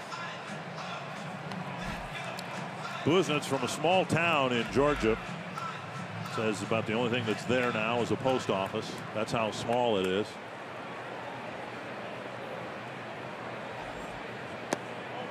Threw him a breaking ball. 1-2. Offended that he actually made contact with his fastball. He came back with a breaking ball. You know, I actually think that's a pretty good pitch right there. Work on the breaking ball a little bit against the pitcher. That's not a bad plan. Oh, fouled off the mask of Castro. 96. Well, I mentioned Davies has a couple of doubles, 3 runs batted in. But Greg Counsell was hoping they'd have somebody aboard that he could sacrifice. 15th pitch of the outing for Alan Buznitz. Just outside. 97.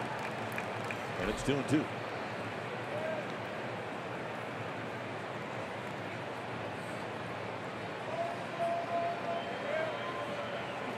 Popped up. Dozier will call for it. Polanco will let him have it. Can't do much better than what Buznitz has done. He's faced 4 men and gotten 5 outs.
By Toyota. Twins still have their hitting shoes on. Byron Buxton, 2 really good at bats, resulting in runs knocked across the plate. Jorge Polanco continues his torrid streak that he's been on with 2 hits and an RBI. Jason Castro got into the act here, got a run in on an error, and then also a sacrifice fly, scoring Byron Buxton. And Miguel Sano with the play of the game so far.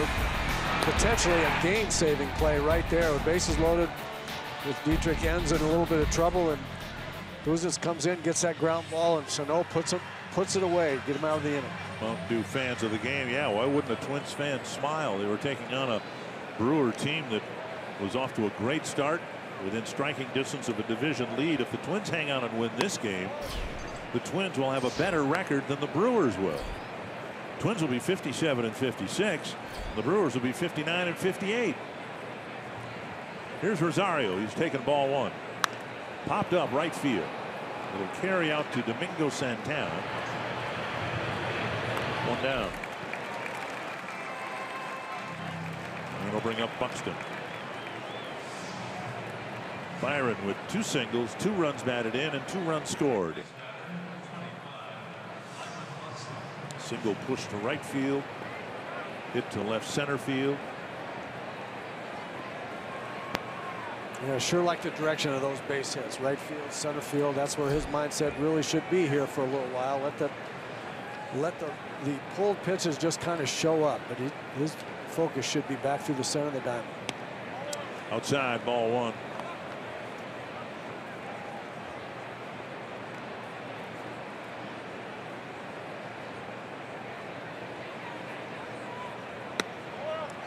And now 2-0.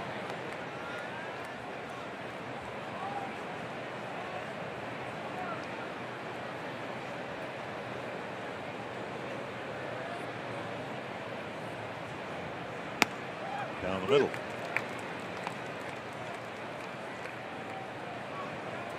Twins have already matched the season high for hits allowed by Davies with 10.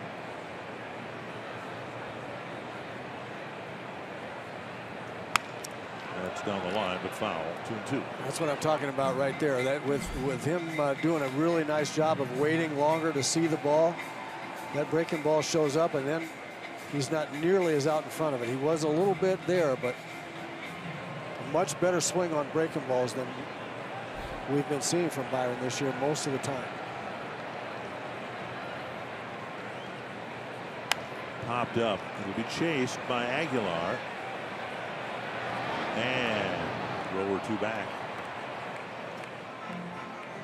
After the game, the Twins will go to Detroit, take on the Tigers for 3 games. Tigers lost this afternoon to the Pirates. They appear to be in free fall. They are now 10 games below 500.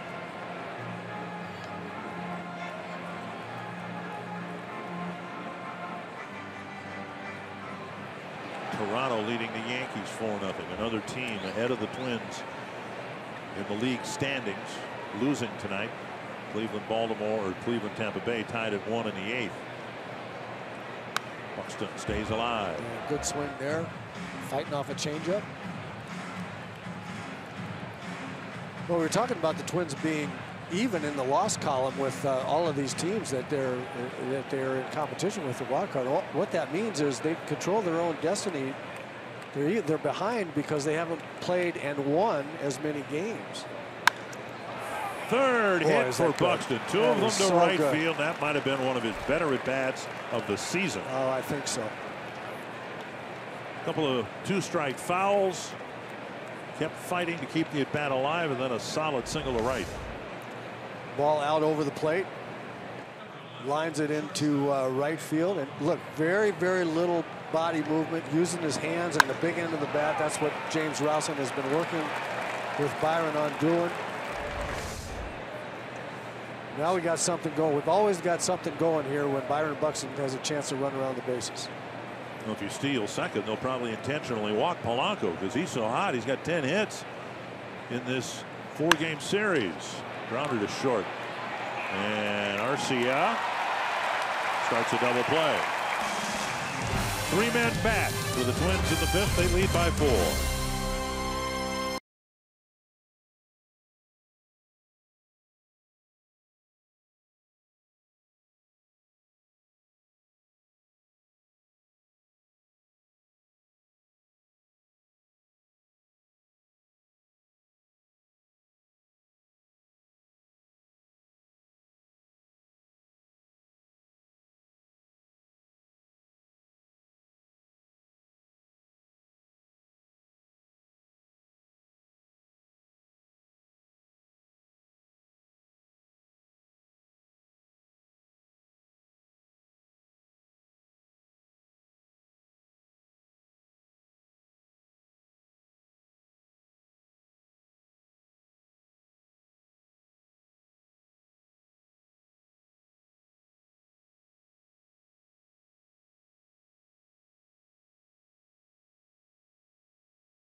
Twins fans, don't forget at Twins home games, bring your Circle Me signs. And if you get circled, you may find yourself in the Minnesota Lottery winner's circle where you could win $100 worth of lottery scratch-off tickets courtesy of the Minnesota Lottery. Alan Buznitz came into the ball game in a tough spot. Run in, bases loaded, 1 out. Tying run at the plate. He got a ground ball double play off of the bat of Pena. Then had a 1-2-3-4. Now he'll start the 5th inning facing the leadoff man, Domingo Santana. Should mention that while Dietrich Enns was called up to make his major league debut, Steven Gonsalves made his first start for AAA Rochester tonight. He had a really good start. Ball 1, now ball 2. Gonsalves, the minor league pitcher of the year in the Twins organization last year. And he made his first AAA start. And had a good one. Fouled back 2-1. Santana with 2 ground balls to the left side against Enns. One to the shortstop Polanco, the other to the third baseman Sano.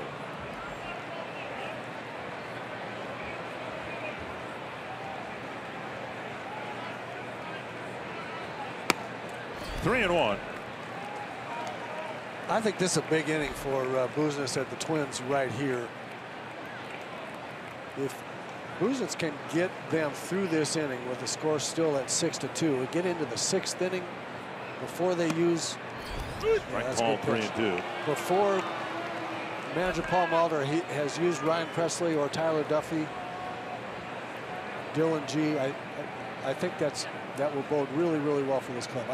I think this is kind of a pivotal inning right here for the Twins and for Business. Got him. Came back from 3-1 and struck him out with a 96-mile-per-hour fastball.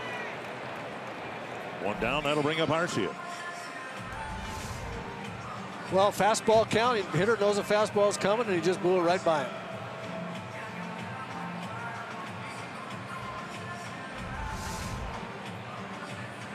And now Arcia.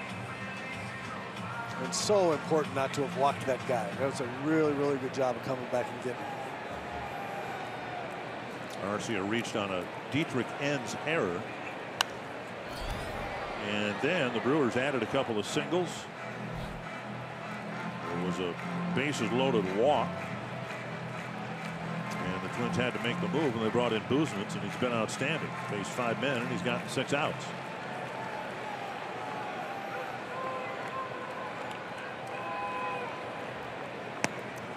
Good pitch right there. That's the one I'm talking about. When he learns to get that one over consistently, to go with that 96, 97 mile an hour fastball, that's going to be tough duty for the hitter. Especially in that spot. You bet. 2 strikes. Yes, sir. Oh, boy, that's a good pitch. That's a great 0-2 location right there. I don't know how he didn't swing at it. Don't know why it wasn't called a strike. Sure could have been. And now 2-2.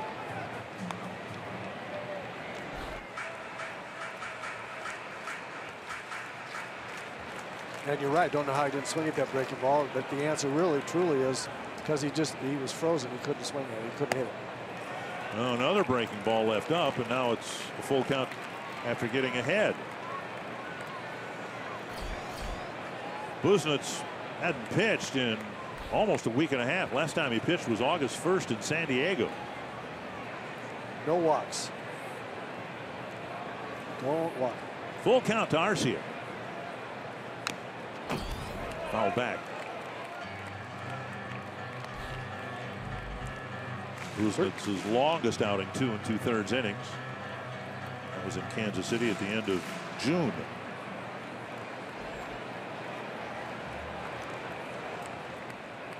Another 3-2 for the Milwaukee shortstop. To right. And Kepler comes in. 2 down. Before Braun's base hit. Twins fans, if you can't catch the games on TV, you can stream them live on your mobile device with Fox Sports Go. Download the app and take Fox Sports North and Twins baseball with you wherever you go. Well, Ryan Braun might get a hit here. He might hit the ball really hard somewhere, might hit it long somewhere. But this will be the best stuff he's seen from a Twins pitcher so far. Tonight. Right now, this at bat. Yep. No, I mean in the 4-game series. Oh, you're that impressed with Buznitz? Well, we haven't seen anybody else throw 97 with a good breaking ball. 96 inside ball 1. Braun has 2 first pitch singles tonight. 1 in the 1st inning, 1 in the 3rd inning.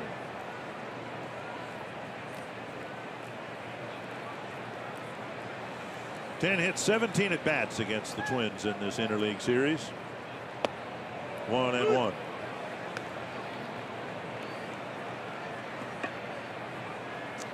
Scouting report that on Ryan Braun that pitching coach Neil Allen wants his pitcher to do establish up and in.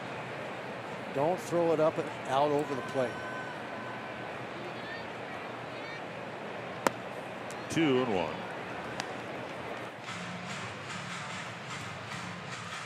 See that inside fastball that he threw in the first pitch, that got him in a hurry. That was not a comfortable take for Ryan Braun. Ryan Presley's warmed up. Twins are hoping Buznitz can get Braun and complete the 5th inning. Fouled away. Paul Molitor did say today that he did not think that Matt Belisle would be available because he's pitched 3 of the last 4 ball games. Belisle still adjusting to the closer's role at a time when the Twins thought they finally found the right formula for him, which was to pitch him every other day and not 2 or 3 days in a row. That's why I said I think it's really important for Buznitz to get them into the 6th inning. He did that. He retired Braun, and he pitched 2 2/3 innings so far here tonight. You're watching Twins baseball, presented by State Farm.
Game sweep over the Brewers with 2 in Minnesota, 2 here in Milwaukee.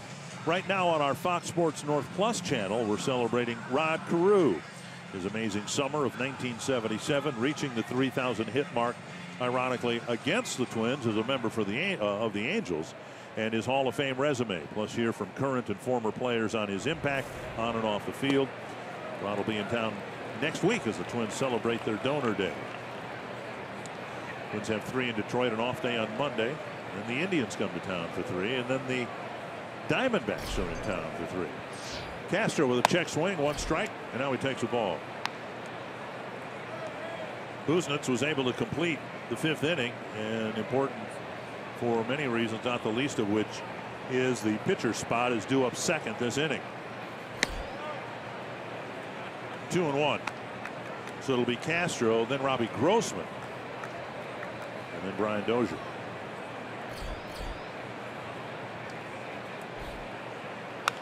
Hooked foul.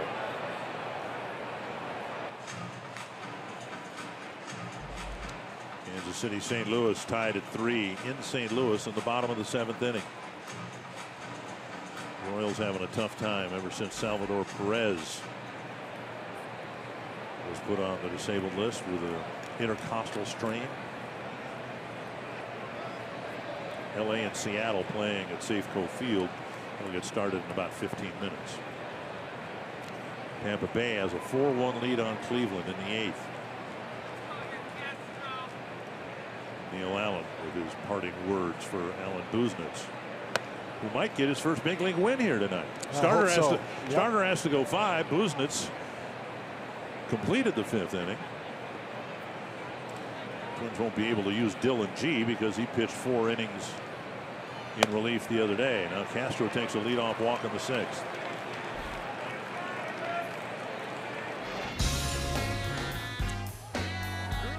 Well, just that's wonderful to see Rodney stealing home plate, one of the most exciting things he did as a player that just was nothing but exciting. Everything he did was exciting, and he was the face of the franchise for so many of his great years. 7 batting titles, flirted with hitting 400.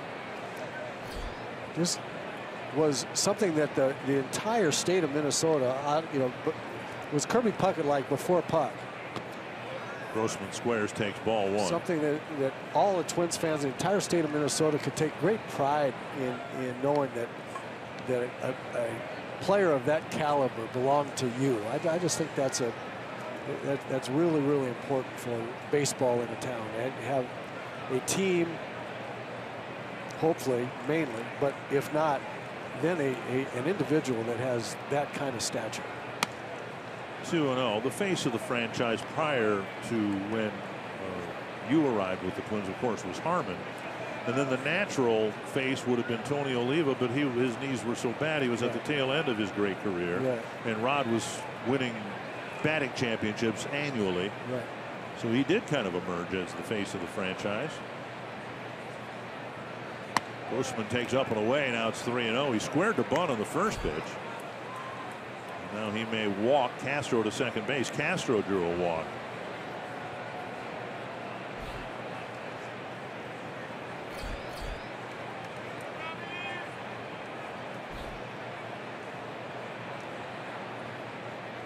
And a 4-pitch walk, and Davies might be running out of gas here. He's walked the 8 and 9 batters in front of Dozier.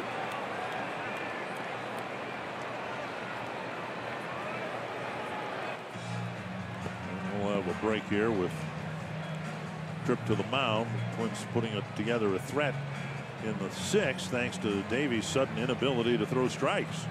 Well, he's only thrown 82 pitches, but they've been stressful pitches.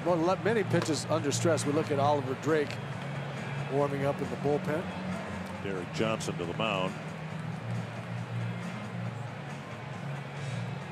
Dozier so far has been held in check 0 for 3. Tried to bunt his way aboard, bunted into an out in the first. Hit a liner to right, hit the ball well, but it was caught. Then hit a ground ball to Shaw at third base. But as well as he's been swinging it, you don't want to tempt your fate facing Dozier with men on base. But now Davies has put 2 men there.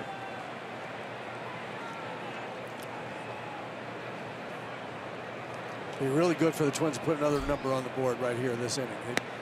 Davies has given them a chance to, and if someone's going to give you opportunities like that where you don't have to get a whole bunch of hits to score runs, this is a situation, time in the game, when the number hasn't changed for 2 innings. It's 6-2. You can kind of put the game away here with a 2-spot or a 3-spot. Chopper foul, 1-1. But even 1 run to get back to a 5-run lead would be big right here, and I think important. I think the momentum would shift just a little bit, and I don't mean drastically, but the Brewers would feel an awful lot better about themselves, obviously, if they can weather this potential rally and not give up any runs.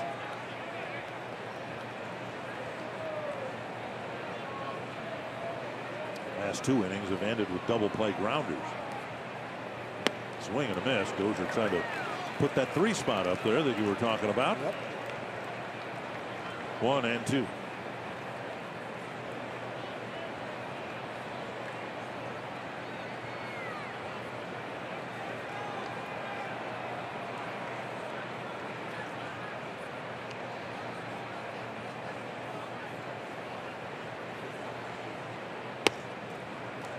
And now 2-2.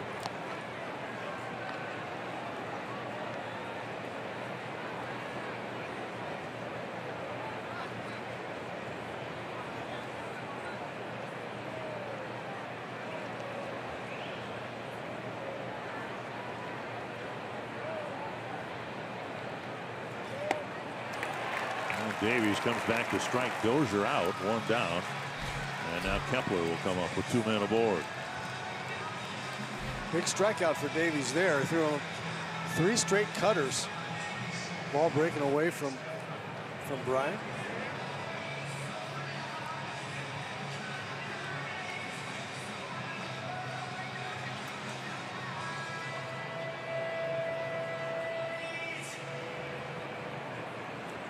Kepler 0 for 3. A strikeout, a pop up, and a ground ball.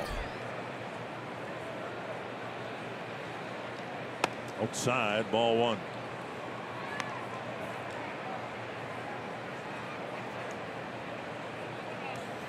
Tampa Bay's beaten Cleveland 4-1. If the Twins win tonight, they'll be 3.5 out of first. Down and away. 2-0.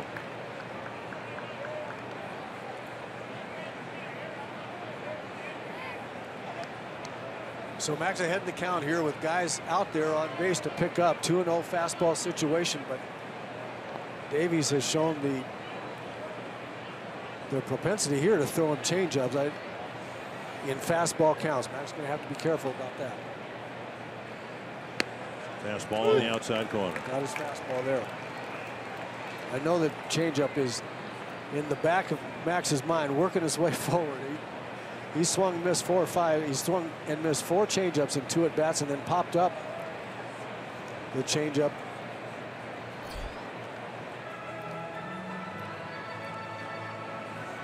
Pena out there to talk to Davies, trying to help him get through the inning. Cardinals just hit another grand slam against the Royals bullpen, and now they lead Kansas City 7-3.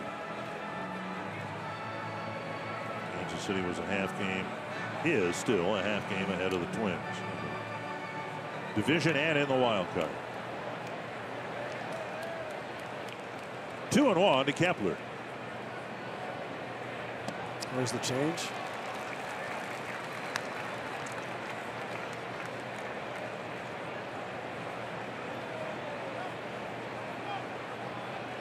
Another trip for the mound. And I think this conversation right here is, okay, when do we go to the changeup to get him out? Are we going to show him another fastball? Can we get him out with a fastball? Or do you go right back to the changeup? Because 3-2, if it goes to 3-2, is going to get a changeup. I'm almost certain of it. So the question is, are you going to show him one fastball here, or are you going to go right to the change?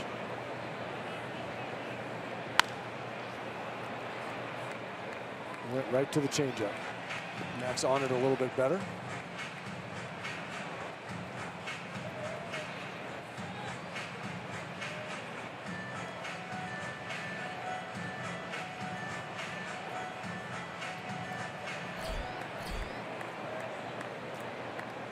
.92 pitches on the night, and another 2-2 pitch coming to Kepler.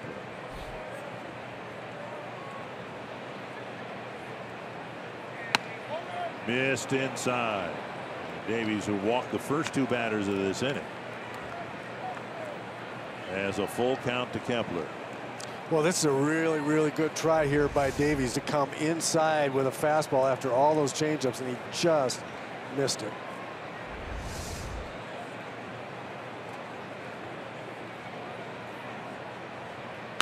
A high fly to right. And Santana with the catch. 2 down. That'll bring up Mauer. Yep, the 3-2 changeup. And Max actually he got closer. That ball he just got underneath. He was on the speed a lot better that time than the first 3 times at bat. And that'll be the end of the night for Davies.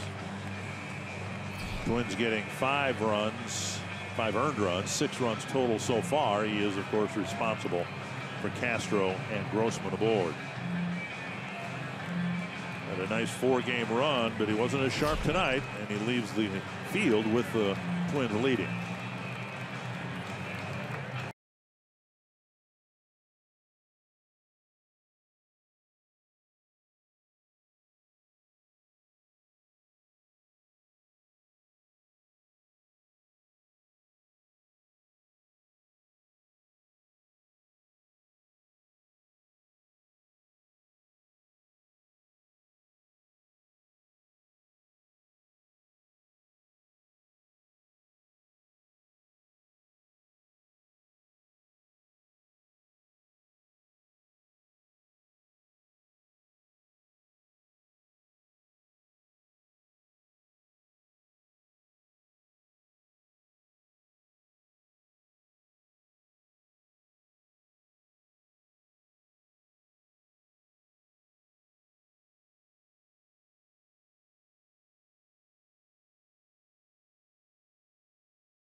think the Midwest comes with its own culture. It comes with a culture of people who care a great deal about each other. There's a family aspect, I think, within Milwaukee, in particular around the Brewers. Yeah, my wife and I joke that while we're both from the Northeast, we may have been Midwestern at heart. I get to be in an environment like the Twin Cities here to help support and grow my family.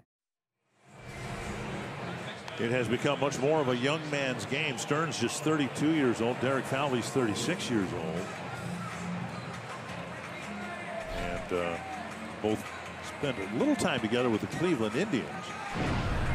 And now Oliver Drake comes out of the Milwaukee bullpen trying to keep the Brewers in this game. The Twins lead by 4. A couple of walks, now a couple of outs, and Mauer will come up.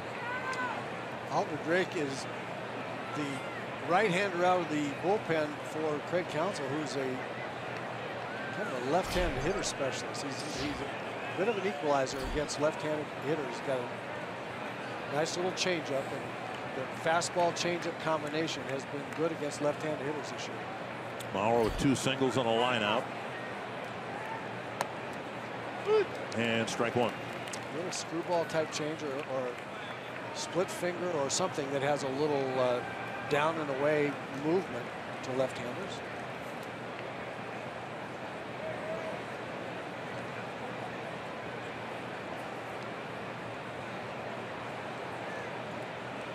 Check to swing, 1-1.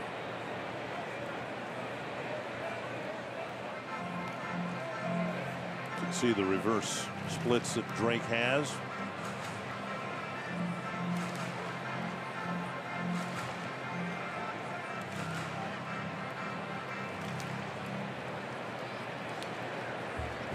Most of the year off and on about Grossman, who's at first, and how he's been in the top 10 in the American League and on base percentage. Mauer just out of the top 10. Sharply hit, 3rd hit tonight. Castro's going to be waved around and he'll score. Mauer delivers an RBI single with 2 out, and the Twins increase the lead to 7-2. Oh, that's a really, really nice clutch at bat by Joe. They desperately needed to get one of those runs after the starting pitcher put 2 guys on with nobody out. Then Dozier and Kepler made out. Looked like they're about to get out of it. Joe slapping that ball to the left, getting a run in with 2 out. And it's a big run it is. As I said, get back up by 5 runs. Sano has a couple of singles and a couple of runs scored. He didn't do a double play his last time up. And not the least important of that base hit by Joe. Get the big man up there. You never know what might happen.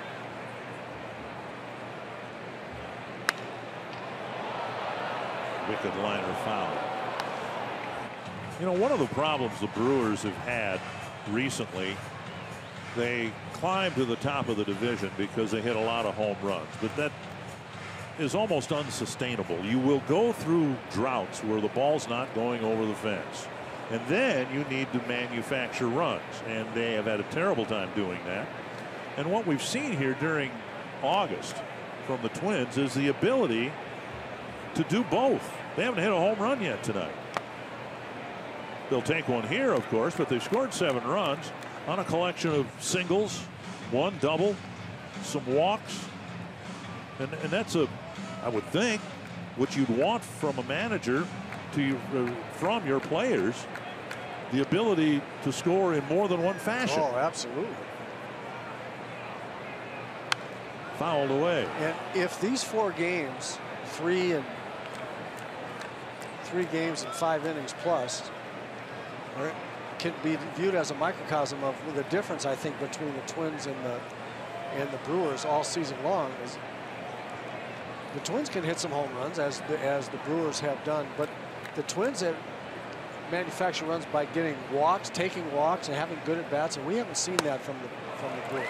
Sano laid on a fastball. He strikes out. The Twins take advantage of the 2 walks that started the inning and add another run.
for the final time on our broadcast. And I broke down and had a couple of Miller Park bratwursts before the game today.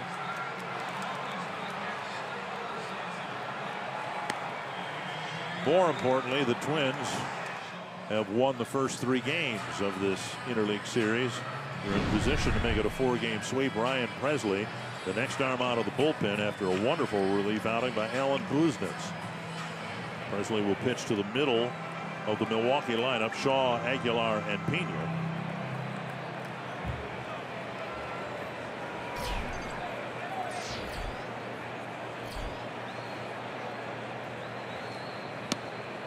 And strike 1. Presley put together now 4 good outings in a row. 4 scoreless outings in a row, allowing just 1 hit, covering a total of 5 innings. Only 1 walk. And he gets ahead of Shaw 0-2. Now, along with that, might be a coincidence, might not be, he's only struck out 3. And I think the Twins would take a decrease in strikeouts for more efficiency on the mound. And he has been much more efficient since Neil Allen noticed the mechanics flaw really in his delivery. For those of you who maybe missed a telecast or 2 along the way, Neil Allen is trying to get Presley to become more erect on the mound, not arc his back. Get all his energy driving toward the plate and not leaning back as he makes his deliveries. Sometimes when a guy throws straight over the top like Presley does, there's a tendency to exaggerate the arching of the back to get his arm up over the top, and he really doesn't need to do that. And when you arch your back backward, you can't get your arm in the right slot all the time. Bauer backhands. He'll take it himself. 1 away. Again, we'll see how Paul Molitor and Neil Allen try to patch this together. They got 2 1/3 innings from tonight's starting pitcher Dietrich Enns, making his major league debut. Then 2 2/3 innings from Alan Buznitz.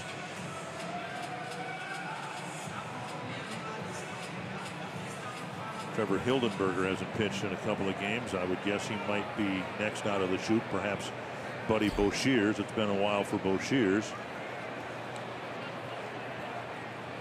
But the larger the lead, the more options they have. Exactly right. That's why getting to the 5-run deficit or the 5-run spread was so important. That big hit by Joe Mauer to get that 5th run, get the 7th run, and a 5-run differential.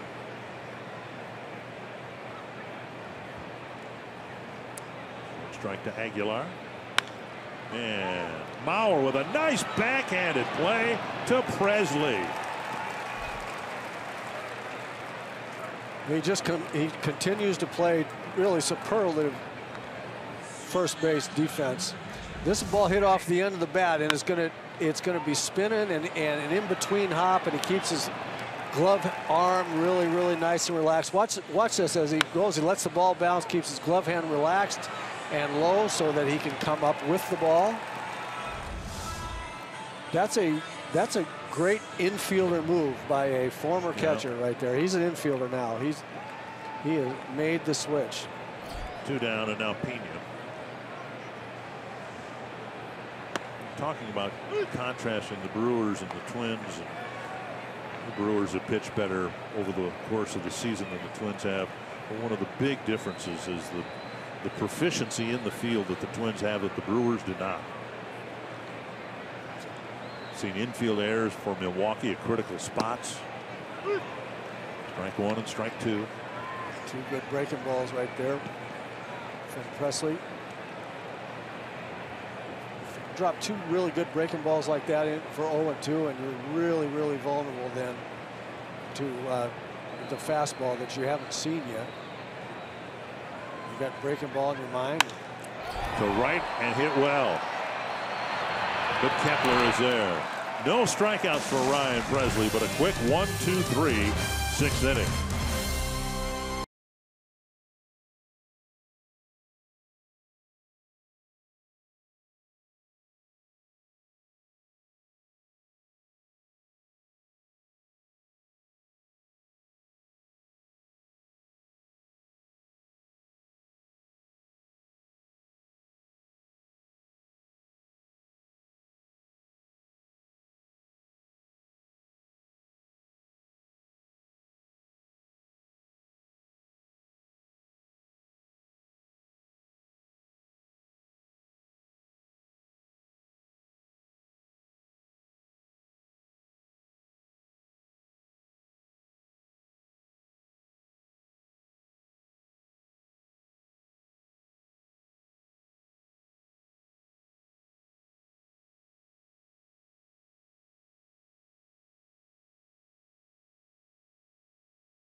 The Twins trying to make it a clean sweep over the Brewers. And they're doing it by continuing to swing the bat really, really well. Byron Buxton with 3 great at-bats. 3 hits, 2 RBIs. Jorge Polanco just stays torrid hot in his streak with a couple of hits and an RBI. He's killed the Brewers so far. Play of the game right here. Bases loaded. Brewers threatening. Miguel Sano with a terrific play to get a double play, get him out of the inning. He would also get a base hit, score a run. Yep, that's the way to do it, right there. I got it. Well, the Twins leading by 5 as we go to the 7th inning. It'll be Eddie Rosario, Byron Buxton, and Jorge Polanco. Oliver Drake out there for his first full inning. Came in to face Mauer, gave up the base hit. Rosario on the night, a double, a run scored, a sacrifice fly, and another fly ball to right.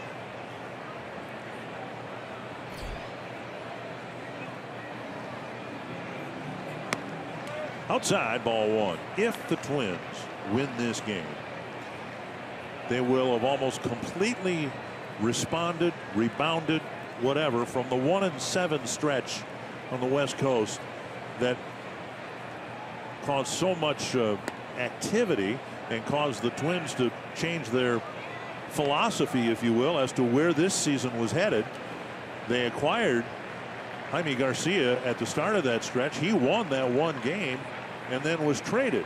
And now the Twins, if they win tonight, have followed that immediately with a 7-2 stretch. And as remarkable as it is, maybe we shouldn't be surprised. That's been the story of this season. Short spurts of poor play followed almost immediately by a good week. They're very, very resilient. They're bobbled by Aguilar, but the pitcher's there, and Rosario's retired, one down. They're not only resilient, right? I guess this is part of being resilient, and that is just absolutely forgetful about bad things happening, either as a pitcher or as a hitter individually. As we see individual hitters go through bad streaks and then come roaring back, or as a team, where they lose games and it looks ugly, and then all of a sudden they get it rolling again. And it's been that way all season long. Oh, and toward the end of that 1-7 stretch, the Twins traded their all-star closer, and the guys just keep fighting back. It's been really fun to watch. It has been. It's an exciting young team. We've been saying that all season long. Regardless of what happens, it's an exciting bunch of kids to watch play baseball. Buxton with 3 hits tonight, and now 1-1. It might be that the hoped for 7-2 stretch might cause the Twins to pivot yet once again. There are moves that can be made. Here's Buxton with a grounder to short. Garcia has it, and he's retired for the first time tonight. Well, that may be the case. They may be able to find some help on the waiver wire in the month of August before it's they no longer have the ability to do that by September 1st.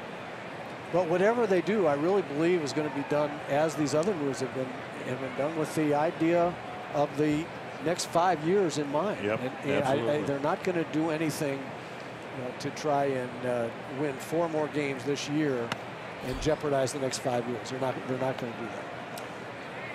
The trades that were made to inject talent into the system, and that is and always has been the focus for Derek Falvey and Thad Levine. The last thing you'd want to do is to counter that by trading off someone like that. But all that said, if you look around baseball, we talked about Jay Bruce last night.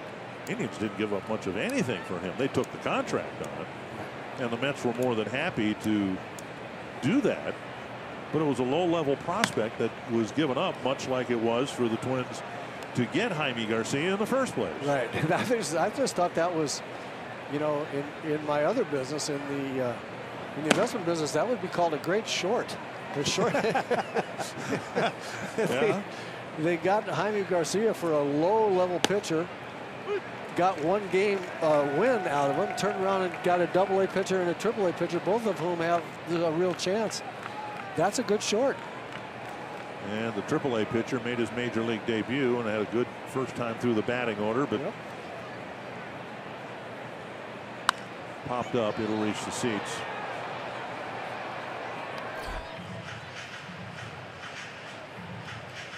There really, well, there might be a room for improvement on the bench, but I don't imagine that if Derek and Thad are talking or thinking of improving the roster now, I don't see it happening position-wise.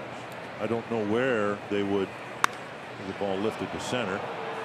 Maybe a couple weeks ago when Polanco was struggling, but that's obviously not the case now. Twins go down 1-2-3 in the 7th. They lead by 5.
By T-Mobile, Zach Cozart with his 14th home run of the year, and the All-Star helped the Reds beat the Padres. Dexter Fowler hit a grand slam. Now the Royals trying to come back in the 8th inning at 7-6 St. Louis.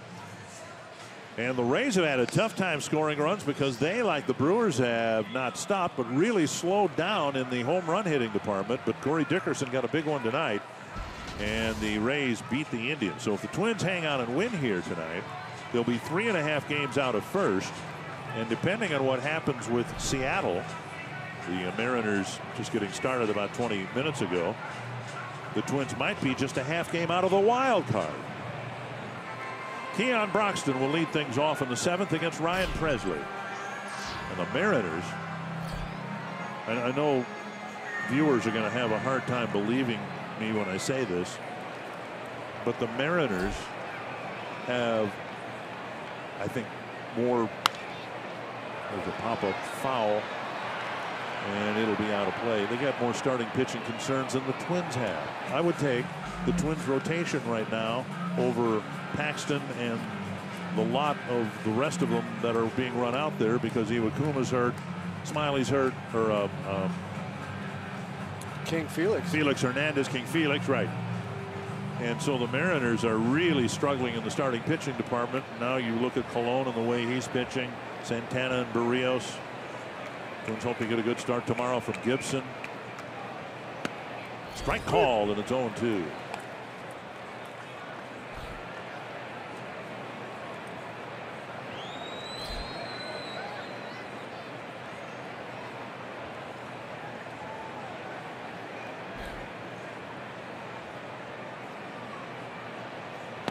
Wow. Presley gets a strikeout. The Twins bullpen has been brilliant in this interleague series. Just one run allowed, and that doesn't count the inherited runners that have been left on the bases. Fox Tracks presented by Carrier. Yeah, that's a great curveball right there, right in the bottom part of the zone. Big late break. That's his strikeout curveball right there.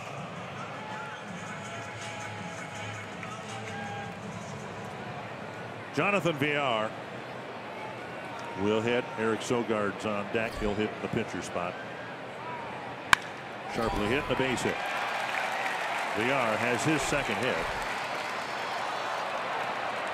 And the ball fired back to the infield. Villar took a big turn again and lost his helmet on the base path. This copyrighted telecast is presented by authority of the Minnesota Twins and may not be reproduced or retransmitted in any form, and the accounts and descriptions of this game may not be disseminated without the express written consent of Minnesota Twins, LLC. Eric Sogard will bat. He's really struggled in the second half of the year. Villar struggled all year long. And so they've got a area of concern at second base.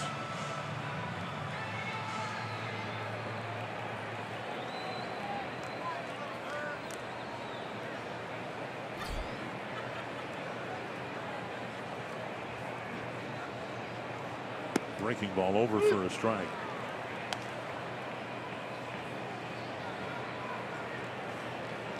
With a man aboard, this Twins bullpen still's got 12 outs from 12 batters because of the double play grounder induced by Buznitz. Taken low, 1-1.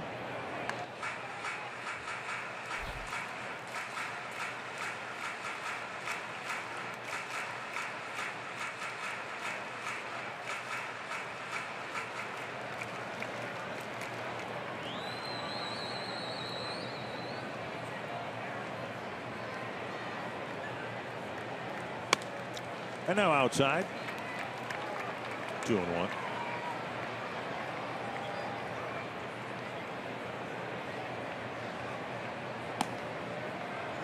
Tyler Duffy and Buddy Boshears getting loose.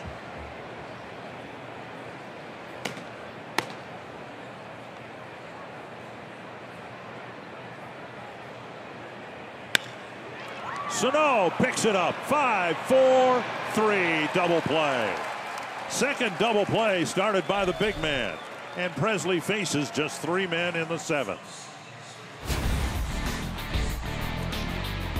Sano sucks that one up over to Brian. No problem.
Anthony Swarzak finally getting into this series. The Twins saw him earlier this year when he was with the White Sox.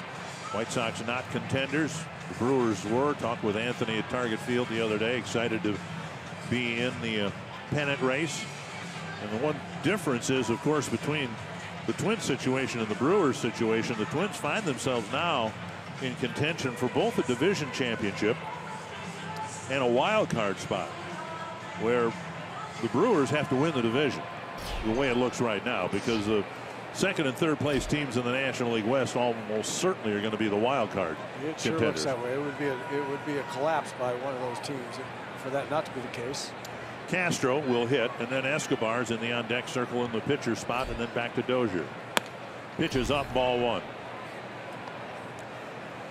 Swarzak was a part of what was a really good White Sox bullpen and a hard-throwing bullpen. David Robertson was with them. Swarzak was with them.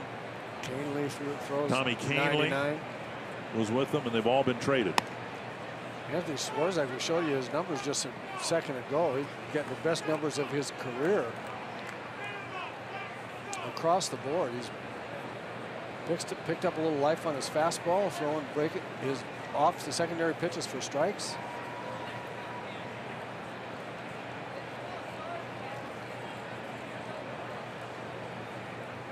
(3-0). What I will always remember about Swarzak's Twins career was his give me the ball attitude. Yeah. Fortunately, not everybody on the pitching staff had that. Swarzak got an emergency start, threatened to pitch a no-hitter against the Angels at Target Field, and showed up at the ballpark the next day and said, hey, if you need an inning from me, I'm good to go. He went 8 innings. Yeah, he would always take the ball and give his manager his best effort. 3-1. And now 3-2.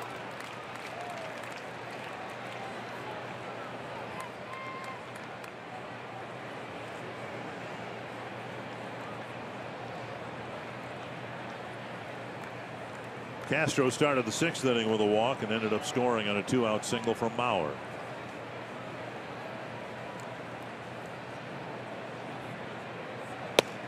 And now he draws another leadoff walk.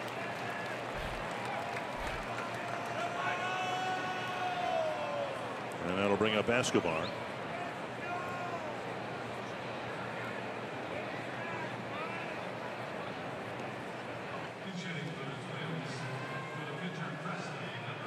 Escobar hitting for the pitcher Presley, who was going to be taken out anyway after a couple of effective innings by Presley.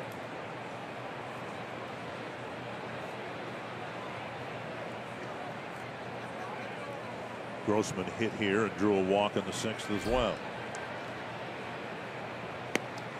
Strike one. Escobar 2 for 8 as a pinch hitter with 1 run batted in.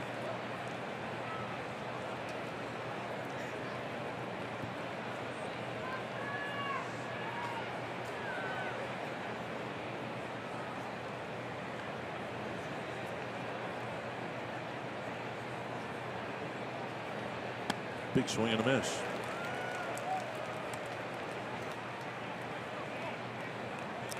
Trying to get above the 500 mark again, where they've spent most of the year.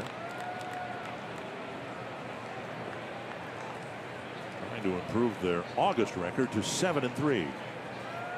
Yeah, if they can go ahead and win this game, they'll potentially climb ahead of Kansas City. They gain a game on Cleveland and keep pace with Tampa Bay. So a win here tonight's a big one. Long about the time we take off for Detroit, the Seattle game should end. That pitch. There's that pitch on the inside corner of the left-hand, or off the plate inside the left-handers. That the umpire has been calling strikes all night and not calling that pitch on right-handers.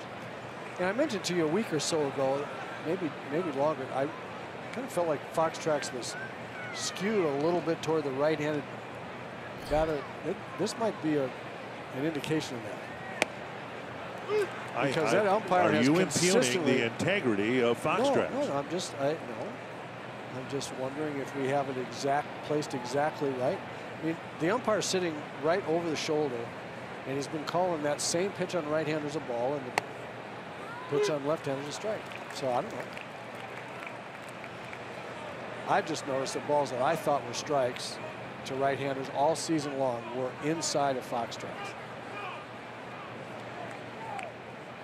It's okay. 2 strikes to Dozier. We'll just say the umpire's missing every single one of those. They'll appreciate that. Right.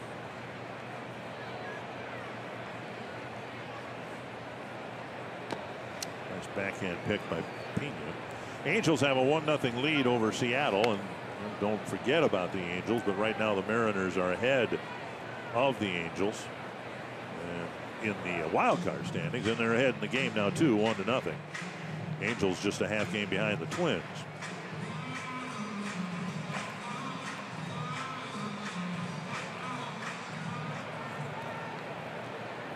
One and two.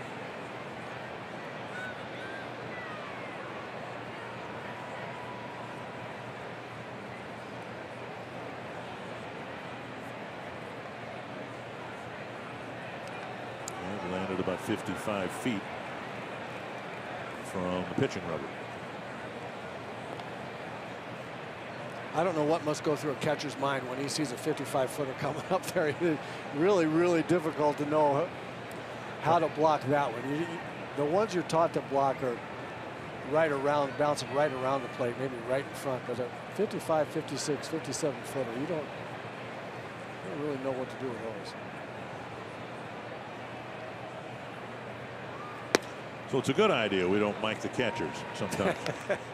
I don't think we should mic the catchers. 3-2 now to Dozier, trying to reach for the first time. He's 0 for 4, a strikeout, tried to bunt for a hit. Liner to right, almost hit a home run, and then he hit a ground ball to third as well. Kepler on deck.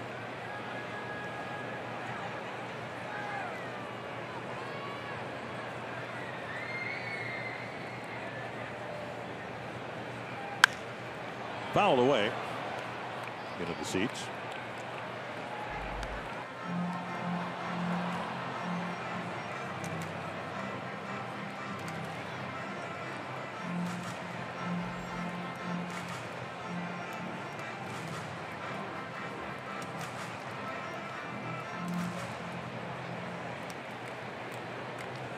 Twins swept the 4 games with the Brewers as recently as 2013.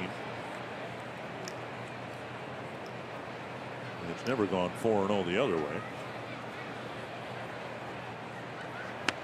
And Dozier makes a cut at a fastball and strikes out 2 down.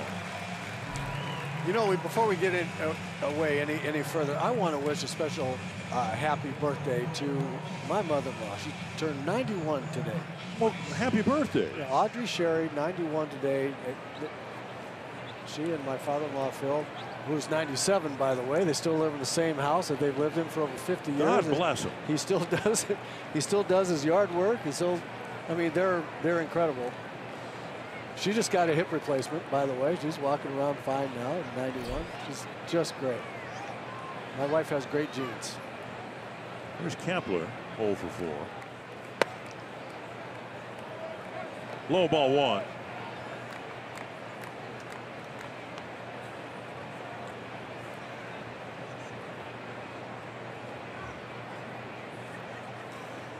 Cardinals added another run. They lead Kansas City now 8-6 in the bottom of the 8th.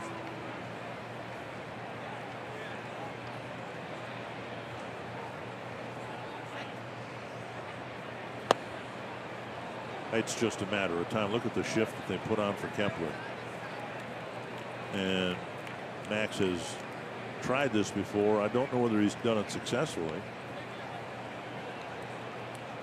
But he's got a base hit if he wanted to bunt it. 2 outs in the 8th, and you're leading by 5. But if he sees a shift like this in a different situation, he's got a sure base hit.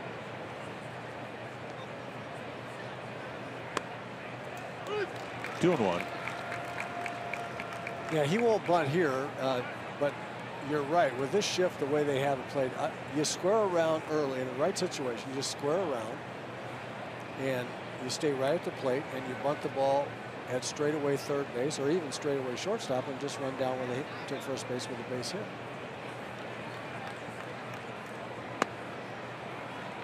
And now 3-1. Mauer on deck. Dozier's 0 for 5. Kepler's 0 for 4, but Mauer's got 3 hits. Sano's got 2. Buxton's got 3 hits. Accentuates what we've been talking about, how important it is for this Twins lineup to be successful, for them to hit up and down the lineup, for everybody to contribute. Check his swing, but it's a called strike. And with 2 down, Castro will take off from first. Aguilar will play behind him.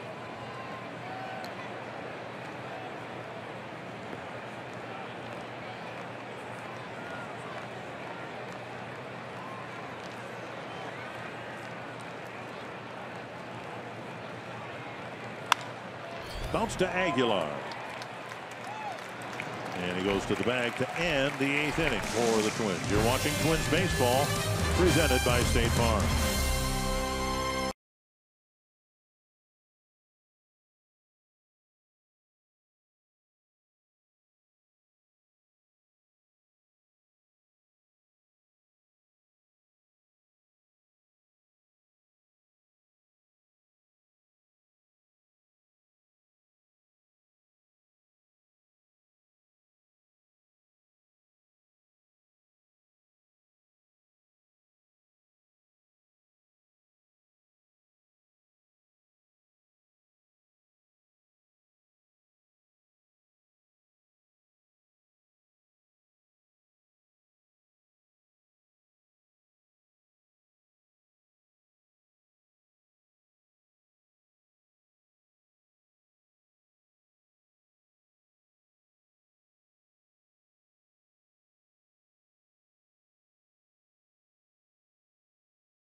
Third right-handed reliever, I should say, to come on and pitch in this game, and he may be asked to get 6 outs here like everybody else has been asked to get 6, maybe 7 outs. In the case of Buznitz, he got 8. There's a pitch off the outside corner, ball 1, facing Santana, Arcia, and Braun.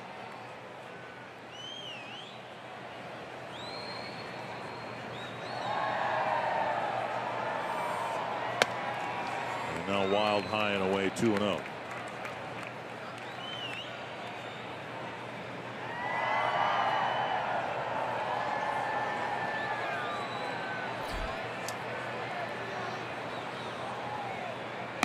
There's a strike, 2-1. Starter Dietrich ends, got 7 outs. Buznitz got 8. Presley got 6, faced just 6 men.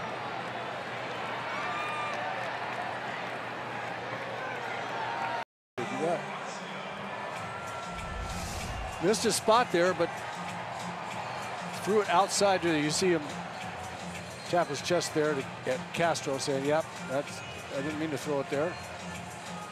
But he got away with it.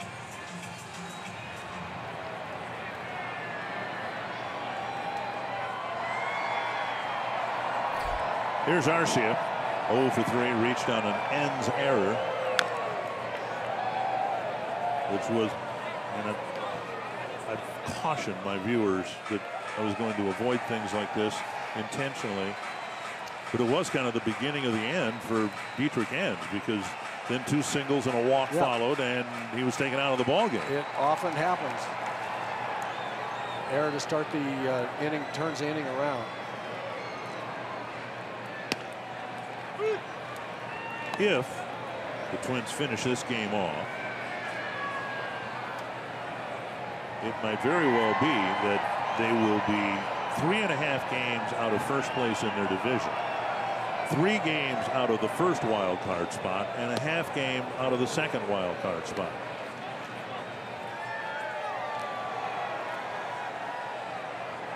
And above 500. 1 and 2. Wrapped to third. Sano to his left. Nice pickup. 2 down. He really looks comfortable over there now, doesn't he? I just really like the work that he and Gene Glynn have put in, and you can tell in infield how an infielder's feeling. Watch his glove arm. Watch how nice and relaxed it is. It's like he goes after it. He knows exactly what the hop is going to do. See, nice and relaxed. Just go over there, scoop it up. 2 down, and now Ryan Braun. There's no tension in that body when the ball's hit to him. That's what I like to see right now, and that's just that's a function of all the reps he's got, that he's done, taking all the ground balls that he's taken this year, and he just keeps doing it. He's not slowing down. He's out every day early.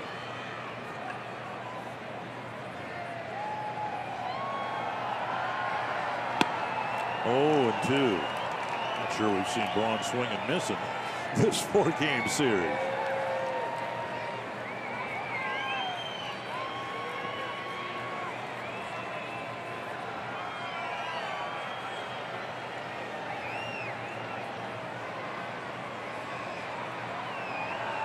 St. Louis beat the Royals 8-6.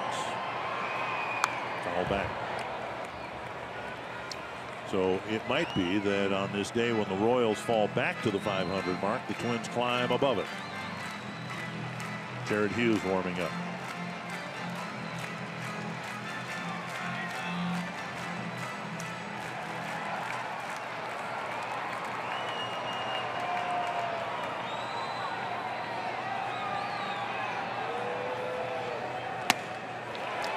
And Tyler Duffy follows Ryan Presley and Alan Buznitz with a very impressive 8th inning. And we go to the 9th.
Their winning streak to a season-high 5 games. They lead by 5 runs as we go to the 9th inning. Eric Thames is in left field on a double switch with a new pitcher. Jared Hughes coming in for the Milwaukee Brewers.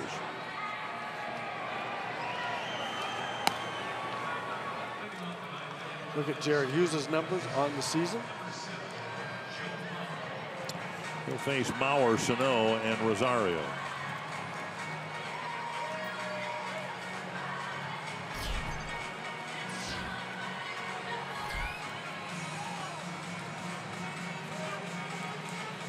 Real good night for Joe so far. First at bat, he hit a bullet at the left fielder, and he followed with 3 straight singles. One of them driving in a very, very big run. Moved the lead from 6-2 to that important 5-run spread, 7-2. Joe's batting average had fallen into the 260s. Now it's back up to 274.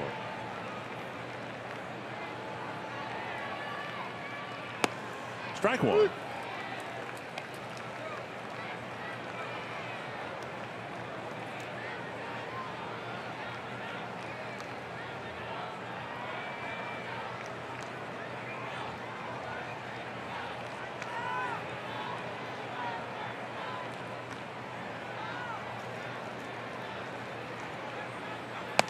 Up and away.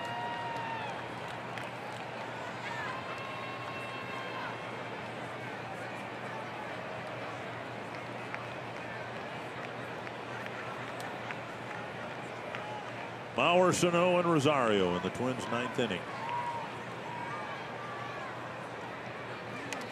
To the backstop, 2-1.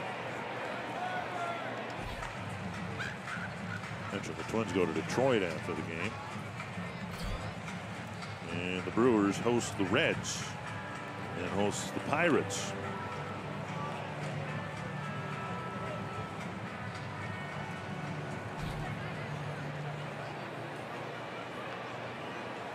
Two and one.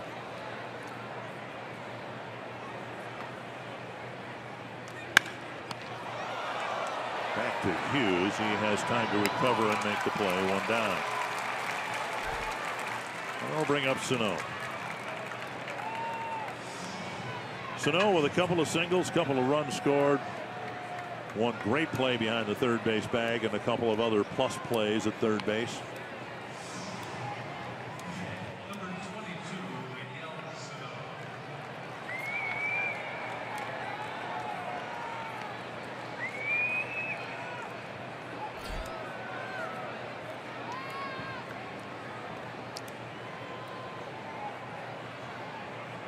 Sano had his average in the 260s at 268, just what Bauer's was.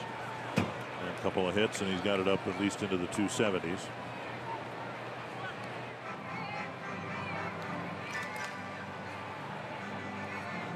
Well, he hasn't been very sharp here for a couple of weeks, really. Not sharp like he can be. Still slugging in a 516 clip, so still doing some swinging, some damage. Your hitters and hitting coaches talk about fresh hands and the value that they have for a hitter. And Sano can't have fresh hands because he's had bruised hands. Taking a couple of shots on his left one, yeah.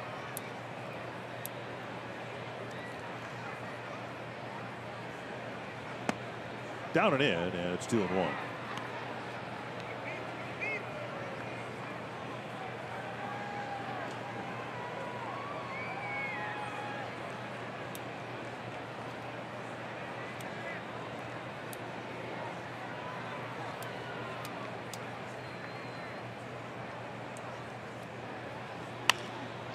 On the ground, Gene Glenn skips out of the way, and it's 2-2. I still can't get over the ground ball base hit he got last night. He hit 114 miles an hour coming off his bat on the ground.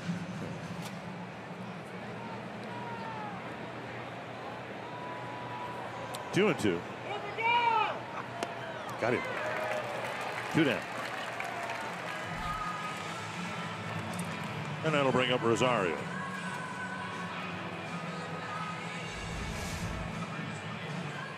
Breaking ball in a really good spot. Sidearm delivery a bit, broke all the way across the strike zone.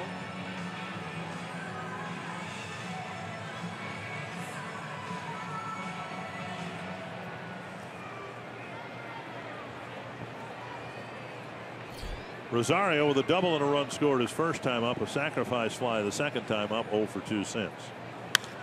Fouled over the Twins dugout.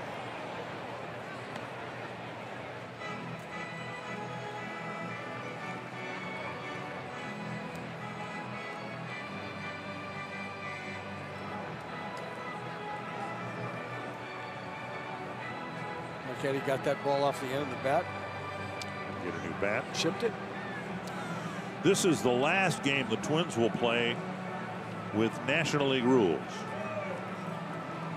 They've got some National League teams like the Diamondbacks and Padres to play yet, but those will be at Target Field under American League rules. Twins hitters did okay. Got 4 hits. Ann's got his first major league hit. Twins pitchers? Yeah. Twins pitchers, yeah. Santana drove in 5 runs. Well, that's like saying that the Twins starting staff has done well with complete games this year. What the heck is Perry doing? I don't think he's aware that he's been pranked. Fouled away. Well, Barrios went 1 for 5. They're laughing at him. A little gum to make sure it sticks.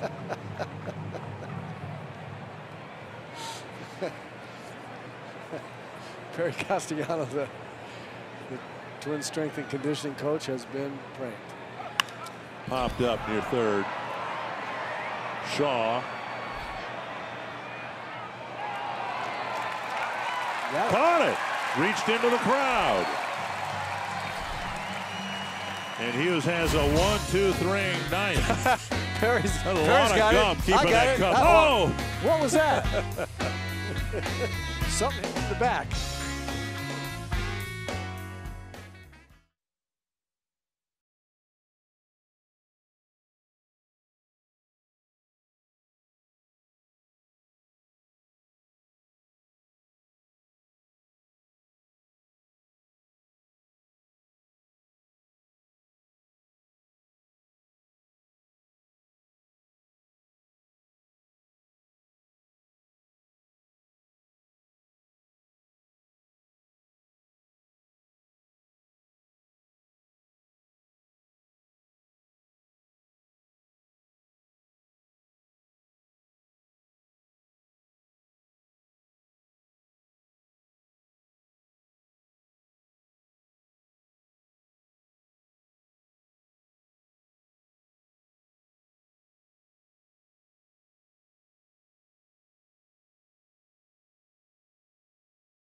Been a great 4 games with the Milwaukee Brewers this year. Twins are in position to win all 4, extend a winning streak to 5 games, and Buddy Boshears will be given the task of getting the 3 outs in the 9th inning. Here's what the bullpen's done so far in this 4-game series. 16 2/3 innings, 9 hits. Tyler Duffy gave up the only run on Tuesday night, 1 walk and 21 strikeouts. You can't pitch any better than what this bullpen has pitched in this series. Realistically. We talk about the Twins hitting up and down the lineup. Twins bullpen has pitched up and down that bullpen roster out there. Shaw leading things off. And they've done it by doing that, throwing strike one. Throwing strike one and pretty much staying out of the middle of the plate, almost to a man. They've thrown the ball in really good spots with the majority of pitches. 3 outs away from extending a winning streak to 5 games, and they will have the bullpen pretty well set up for the next series in Detroit, because Matt Belisle hopes to get the night off. Hildenberger has the night off. Taylor Rogers, yep. Breaking ball past Mauer and into the corner. And Shaw glides into second with a leadoff double. And that'll bring up Aguilar.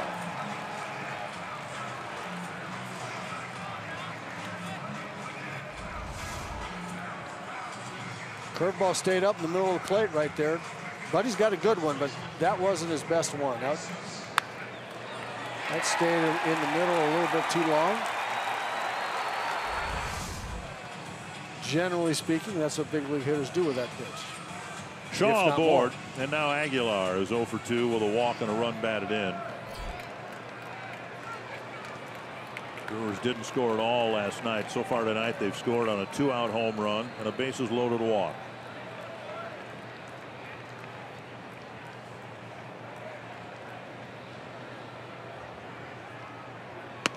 First pitch strike.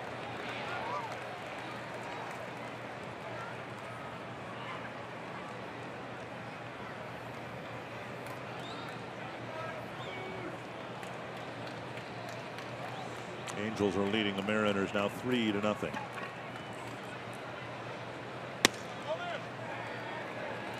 Pitch called in. 1-1. Wow.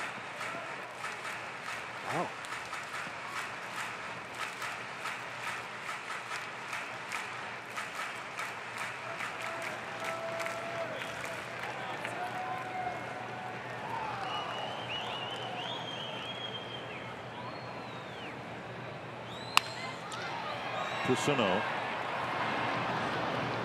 One away.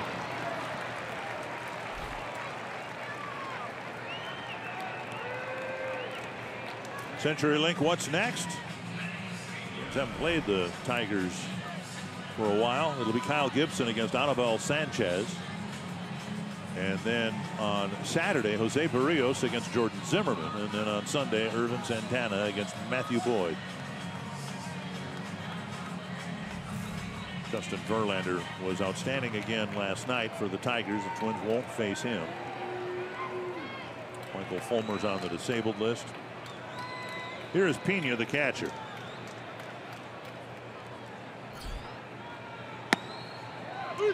One other score of note. Baltimore's out on the West Coast. They're leading Oakland 3-1.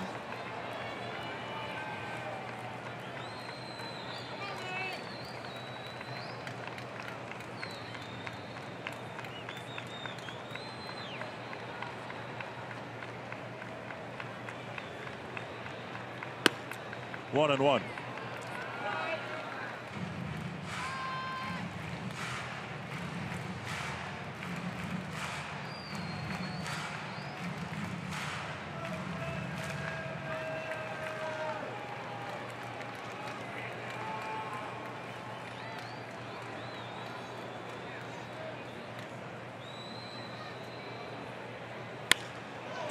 Foul over the tarp, but everybody's okay. 1-2. Pena was the hitter in the 3rd inning when the Brewers were threatening. The game was in the balance a little bit. Score was 6-2 with the bases loaded, and he hit the ball hard down the third base line. Miguel Sano made that nice backhand play, ran over and stepped on third, and threw to first to get a double play, get out of the inning, and the game has been all Twins since then. Did he go? No, says first base umpire Bill Welke. And it's 2-2 now to the Milwaukee catcher.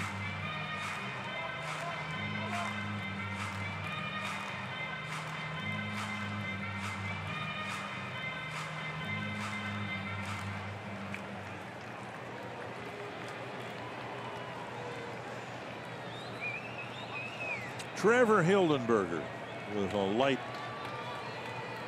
bullpen warm-up here, just in the event Boshears struggles.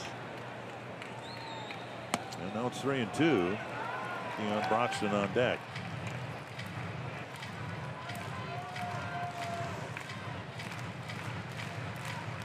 Perkins pitched tonight in Chattanooga, an effective inning. At some point, he may be in the mix to help in the Twins bullpen.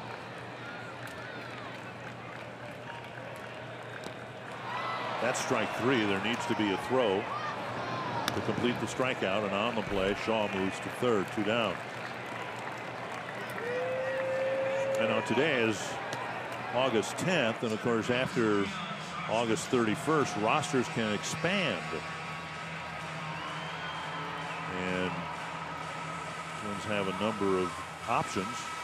Zach Granite among position players. Kenny Vargas has been up and down, what, 4 times now this year. We could see him in September. Here's Keon Broxton. Twins are 1 out away from extending a winning streak to 5.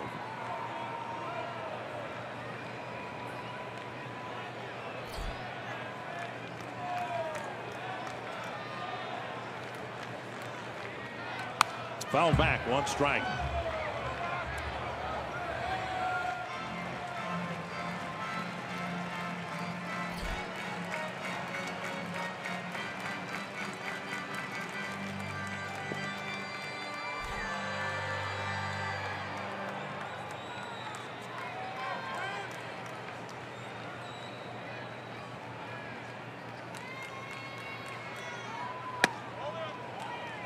Inside, 1-1.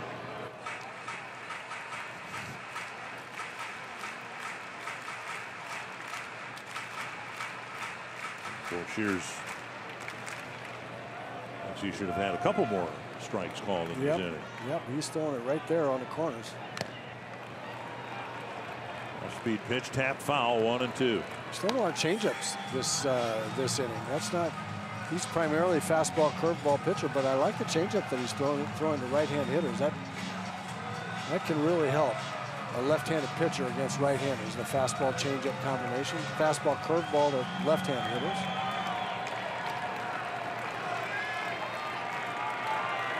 One and 2 to Keon Broxton.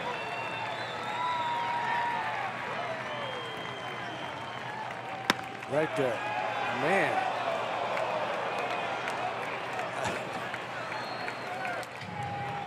I don't know. We don't have the best angle here, but they sure look like they're right on the inside corner. Well, that ball in there to right-handed hitter has been a ball all night, and the one inside the left-handed hitter has been a strike. That's just the way it's been tonight. 2-2 to Broxton.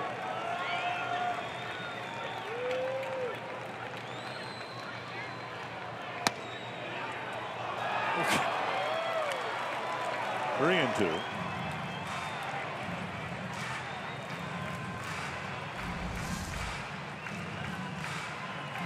No, it's inside.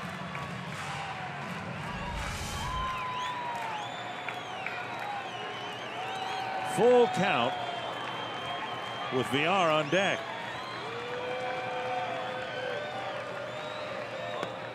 And a walk. And now see how much leash Buddy Boshears has. I'm guessing one more batter. If VR reaches, and it becomes a save situation.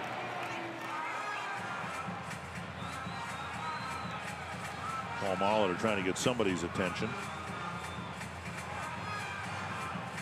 He wants Joe to play behind the runner. VR, the batter. He has 2 singles tonight.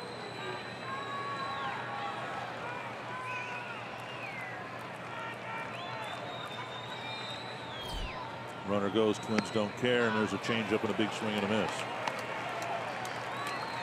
Defensive indifference should be the ruling.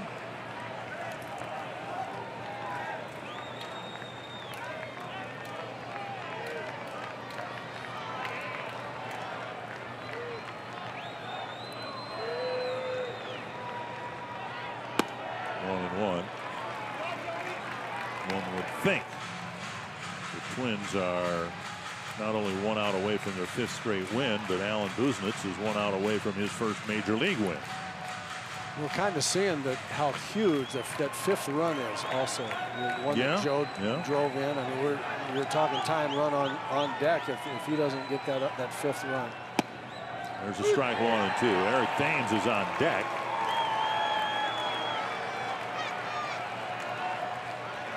He's trying to pin it down here and keep Belisle, Hildenberger, Rogers off the field. 1 and 2.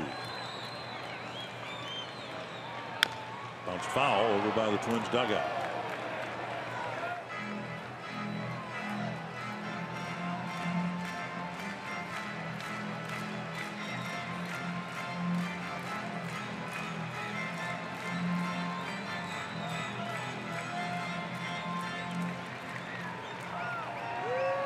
Twenty-third pitch of the night for Buddy Boshears. He gave up a leadoff double and a 2-out walk.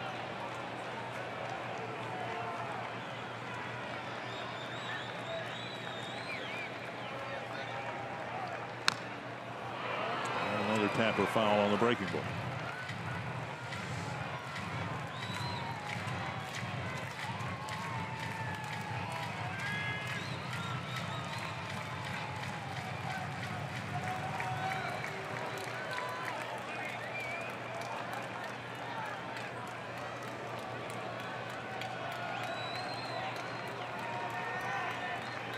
Another 1-2.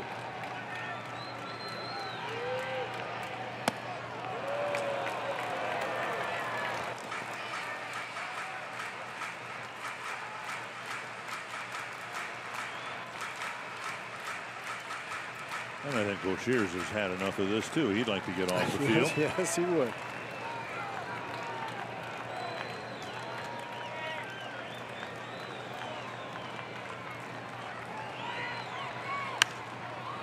Fouled away. VR not having the best swings at Buddy Boshears, but he's spoiling a lot of pitches, making Buddy throw even more.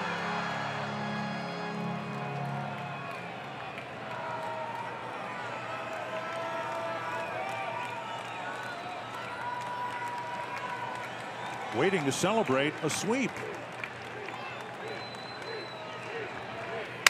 Snapped his bat, and the bat sails into the crowd. The play is made, and the Twins have their sweep.